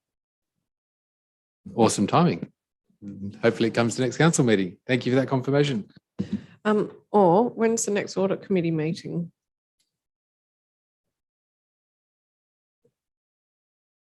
Given that it's something that there's internal audit has been sought on, but there hasn't been an ability to fulfill that contract. I do like the idea of it being presented to the audit committee for some discussion. And if that was to happen before the next, if the audit committee comes before the next council meeting, I think that would be a useful discussion to take to the audit committee.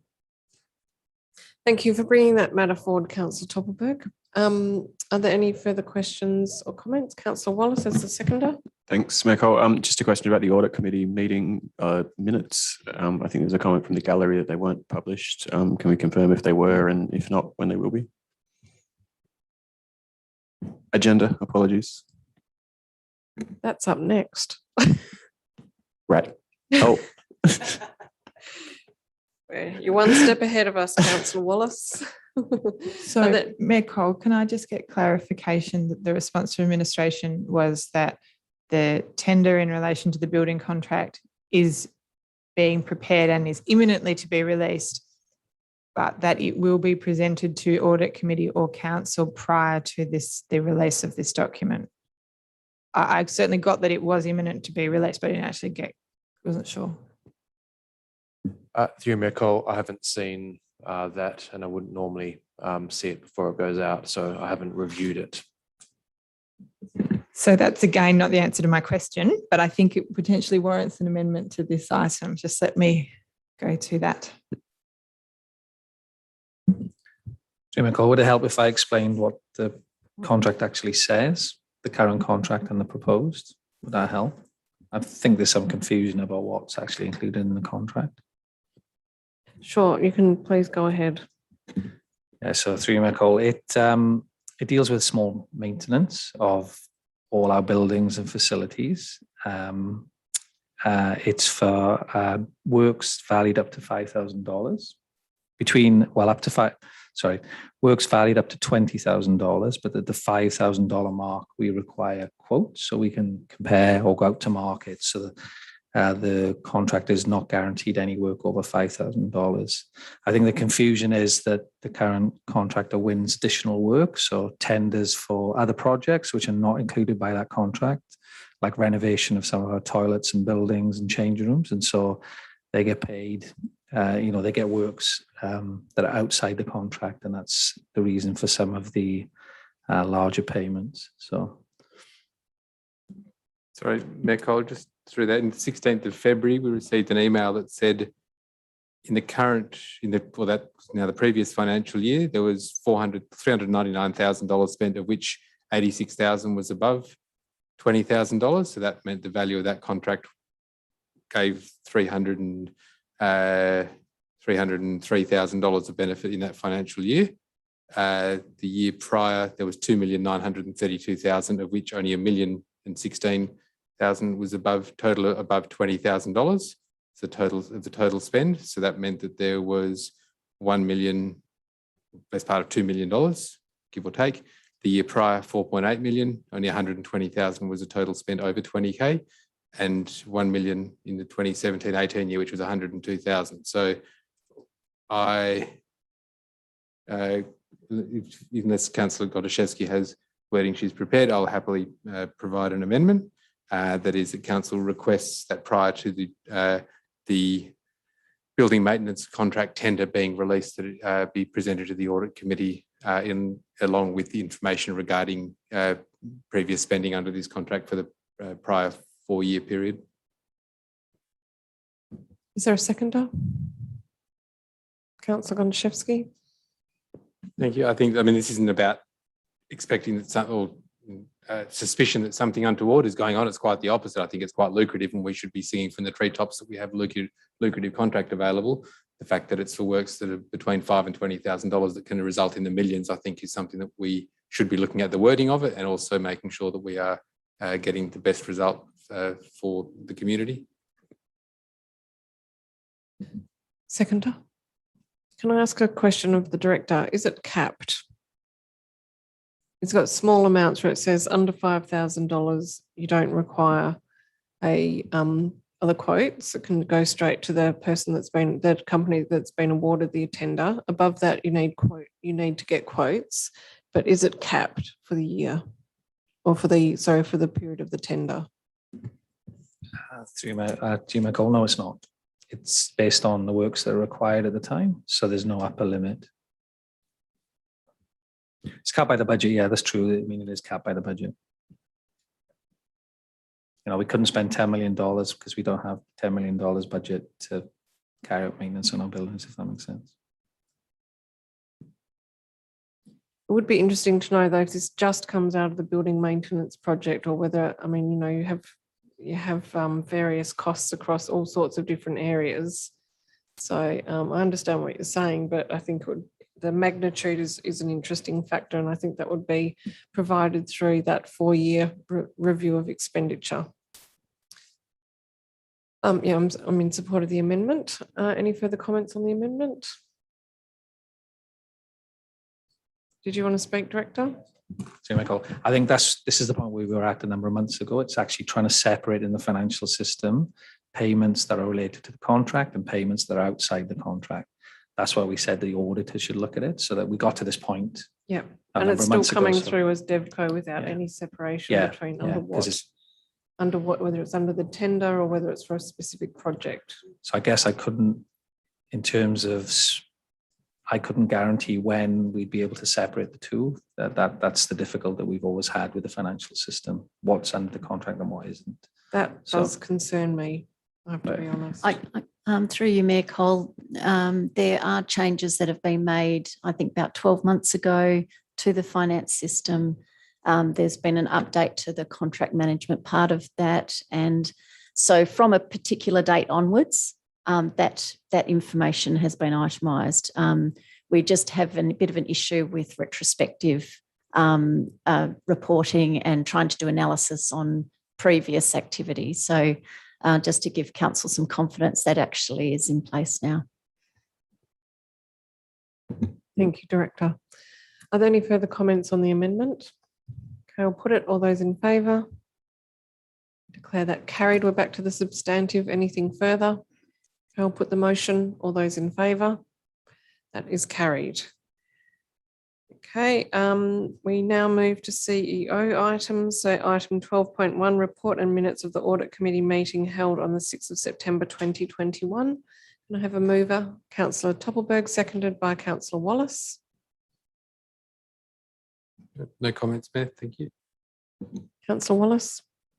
I won't repeat my previous question, but if you wanted to provide an answer. Oh, I will repeat my previous question, which was... I think it's needed. Which was, I think there was a comment from the gallery that the agenda of the audit committee was not published on the City of Vincent website. I was just seeking clarification if that was correct, and if it was, when we might update it. Through Mayor Cole, that was the agenda for the last meeting. It wasn't clear from the comments, but I presume so. Through Mayor Cole, I'll clarify exactly what was asked in that question and provide that response in the agenda for the next meeting, and we'll check when the website was updated. Thank you. Any further questions on audit committee? Okay, I'll put it. All those in favour? That is carried unanimously. Item 12.3, information bulletin. Councillor Toppelberg.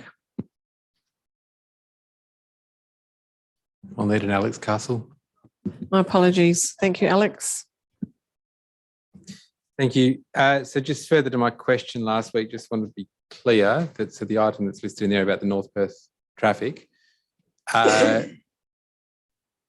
if council or community was of a view that they wanted to consult on something prior to the March 2022, or wanted for something to ensure that regardless of the results of consultation at that point, that something was to be included for the budget for the 2022-23 year, am I correct that either a provisional sum will need to be added to the budget, or a notice of motion would need to come before council in order for the administration to take action on North Perth traffic prior to that time, other than lobbying for main roads to fund raised plateaus?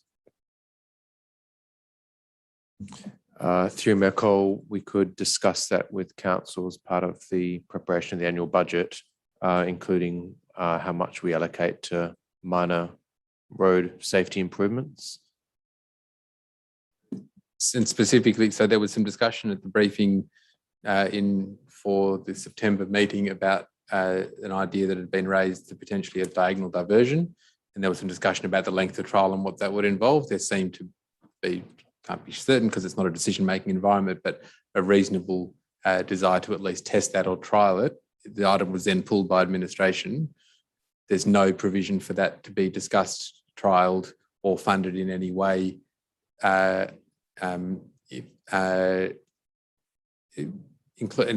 was some contention around I guess my question is, if that was something that council was wanting to trial, for example, it would need, and for longer than a 4-week period, or anything similar that involved a road closure, if it waits till the March 2022 report amends that report, or there's a recommendation to proceed with a consultation around a trial, it wouldn't fit into the budget cycle for that year. So I'm just wanting to be clear in this forum, because there is community interest in it, that there is that the opportunity for that to happen either needs a provisional budget sum or for a motion to come before council prior to March 2022.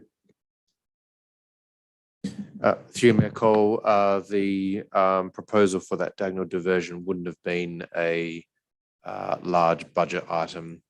I think we could have accommodated that proposal within our existing budget, and would have been able to be accommodated within the minor roadworks budget, because it wasn't going to be a heavy permanent engineering intervention. Councillor Toppelberg, just my understanding is that we have $50,000 on this year's budget. We haven't got a resolution on what to do in relation to North Perth traffic calming. So I think that council should be considering carrying that forward if we're not spending it this financial year, because that has been allocated in the budget. Has it not, Director Murphy? And just whilst we're looking at that, just for clarity as well, what's the length of notice period that's required for a road closure that's longer than 4 weeks? If there's a view to want to trial it, for example, for 3 months, my understanding was there was a 90-day notice required, or is it 30-day? I happily stand corrected. By asking the question, I guess I've asked what I wanted to ask. I'm just flagging that if those decisions are made following March of 2022, and it's something that requires budget, there either needs to be a provisional sum or a decision prior if there's extended consultation and potentially a trial looking to permanent solutions, that the outcome from pulling it out of September's meeting and not hearing it again in this chamber until March of 2022. I'll just note that as a comment, I suppose. I can see the director's keen to speak. So Nicole, you're correct. The figure is 50,000. So currently for North Perth traffic calming, I think of the description we have, carry forward from last financial year, $50,000. So that was intended to do things like slow points, but council could determine to use it for something else. It's not specific. So if the decision was to be made next week to install a diagonal diversion, I'm not saying it would, but if it were, then there is money available that could be channeled into that project. I think what the CEO says is correct. Depending on how permanent that diversion is, it could be low cost, and we do have general budgets for minor traffic management, which could cover the costs of a low-tech diagonal diversion if that was the appropriate solution. Hope that helps.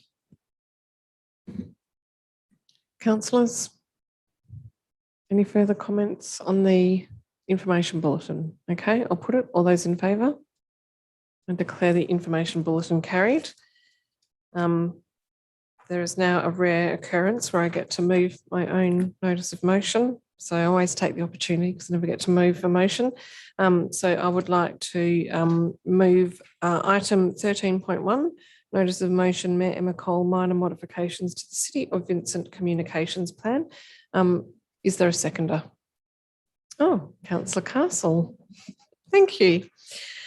Okay, well, I'll speak to this. Look, I first of all wish to start by apologising that I did not put this forward last month when the communications plan was before us. I think that I didn't give it the attention that it needed at the time and went down the rabbit hole on the community engagement framework, which was really the sort of the centrepiece of the item and an important body of work. I had cause during the course of last week to revisit the communications plan because I had some questions around Mayor and Council's involvement in strategic communications. And when I went back to the communications plan, I thought, actually, there's a few things here that I don't really think reflect the full discussions that we had through the process when we were getting to this point. And I thought it was important to bring it back quickly, given it was just adopted, and also to this council, given that we all went on that journey and all participated in the consultation that we did with Anthony Heslett from Clarity Communications to really talk through the purpose of the communications plan, to be very clear about where council should be involved, what what we wanted to pursue in terms of branding even. So there was, there was a long discussion that went to that. I also did seek some advice from Welga in the interim as well, because one of the changes are very minor, and I have a copy of the communications plan here which demonstrates what the changes are. So just to step you through it, under clause 1.1, the wording that is included there just reflects the wording from the Act, even where it says or where the CEO where the Mayor agrees, that's taken directly from the Local Government Act. Previously it referred to being the media spokesperson. I have clarified with Welga Governance that the role as spokesperson is not limited just to media. So this is just the wording directly from the Act. So that's non-controversial because it's in legislation. The second amendment is just a simple one. In that same table, the communications plan was referred to as the Marketing and Communications Action Plan. So that's simply an administrative tidy up. And then when coming to the actions under goal collaborate, again, it's just removing that word media from spokesperson and noting the Mayor and CEO fulfill those roles. And then moving through where it talks about developing key messages for major projects, it now has the inclusion of the CEO will liaise and consult the Mayor on key messages for external communications on the city's strategic projects in the corporate business plan. This wording was provided by the CEO. And in relation to the second point, it's providing the opportunity for council to request the CEO prepare a communications plan for strategic projects to be approved by council. And one other final change under communication channels, where it says work in partnership with community staff and council representatives to champion the City of Vincent brand. Under responsible, it had marketing and partnerships, and I have simply added council there, given that discussion around branding was a discussion to be to be had together with council. So they are minor amendments, and these are amendments that I would have brought forward at last month's meeting. Apologies for not doing so, but I thought that it was important to just provide that small additional clarification sooner rather than later, and with the council members who had been through the whole back catalogue of work that led us to this point. Councillor Castle. Thank you, Mayor. Yes, I'm supportive of this. It's really just tidying it up to bring it into line with the Act and to what was discussed and agreed upon during that process. I think if people are looking at the marked up version, there is one extra change that's not reflected in the marked up version, which is in that work in partnership section to replace the words council representatives with elected members. But yeah, happy to support. Thank you, Councillor Castle. Yes, that is again an administrative fix up. Councillors, any comments? Councillor Fotakis. Thank you, Mayor, and thank you for the clarification. I think the Act is very clear about the roles and requirements of the Mayor and CEO when it comes to communicating on behalf of the city. And I think we have an obligation to ensure that our policies and our plans are consistent with the Act, and ensure that communications with the community, especially on our strategic projects, are being rolled out over time, are clear and consistent, as well as the community has absolute clarity about the role of the Mayor and CEO in these communications. And where there is, I suppose, doubt, that's where I think is room for, even on the simplest of things, for community not to be absolutely clear about what the role of and the importance of the Mayor is in those communications plans. So happy to support it. Thank you, Councillor Fotakis. Any further questions or comments? Okay, I'll put the notice of motion. All those in favour? Declare that carried. Thank you, everyone. Given that we don't have any confidential matters or urgent business, I again just would like to say, the CEO's got his finger on the buzzer.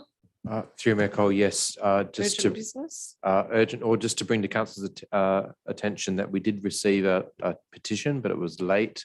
There's a petition received yesterday, which only came through to the relevant team this morning through our internal mail system, and we'll be tabling that at the council meeting next month. It is another traffic petition from a street, and when I read it, I did think we could simply go and talk to the residents. So I might seek to meet with them in the meantime, so they don't have to wait for a full month. And Councillor Toppelberg and Councillor Smith, I should have asked you previously during announcements, did you wish to say anything, any final parting words at your last meeting? No, it's okay. Oh no, did you want to make a speech? No. No. The CEO has just run off. Do you want to say anything? No, not particularly. Just other than that, I've loved every minute of it, even the crap bits. Been great. So, no, it's been very enjoyable, and I do want to make special mention actually of somebody in the building who doesn't get enough mention here, and has been here twice as long as I have, and that is Manuela.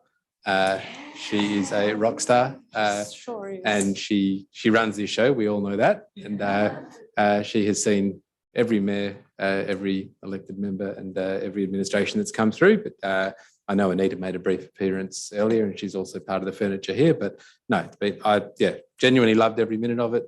Thank you to my colleagues, past and present, and also to family for support, who don't know what Tuesday nights look like with me. So it's been great, and yeah, who knows what this chamber is going to look like in a few weeks, but it's been a blast. So thank you. Thank you very much, Josh.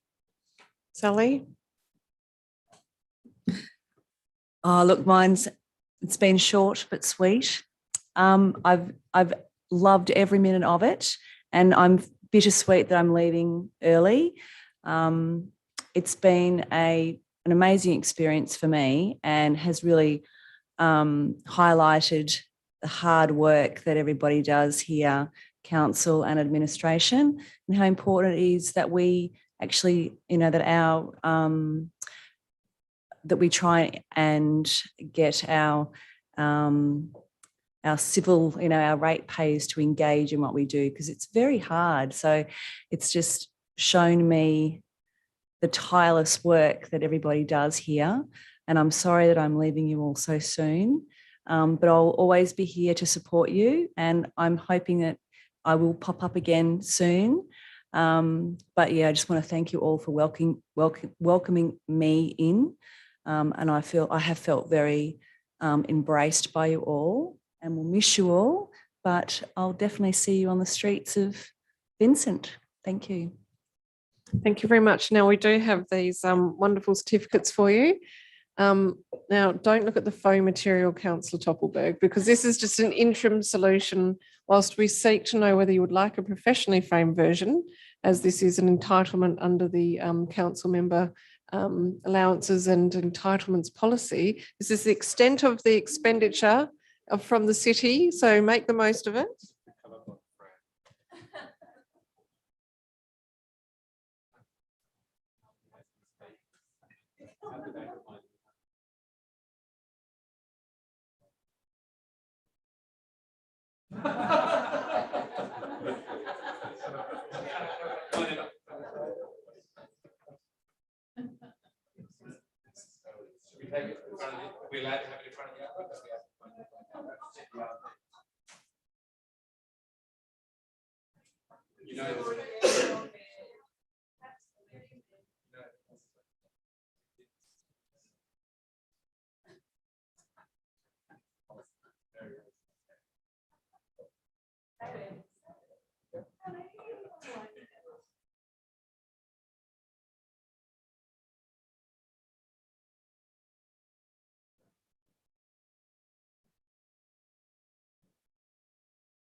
Not technically in accordance with the meeting procedures local law, but we will now move to closing the meeting at 9:25 p.m. Thank you all very much.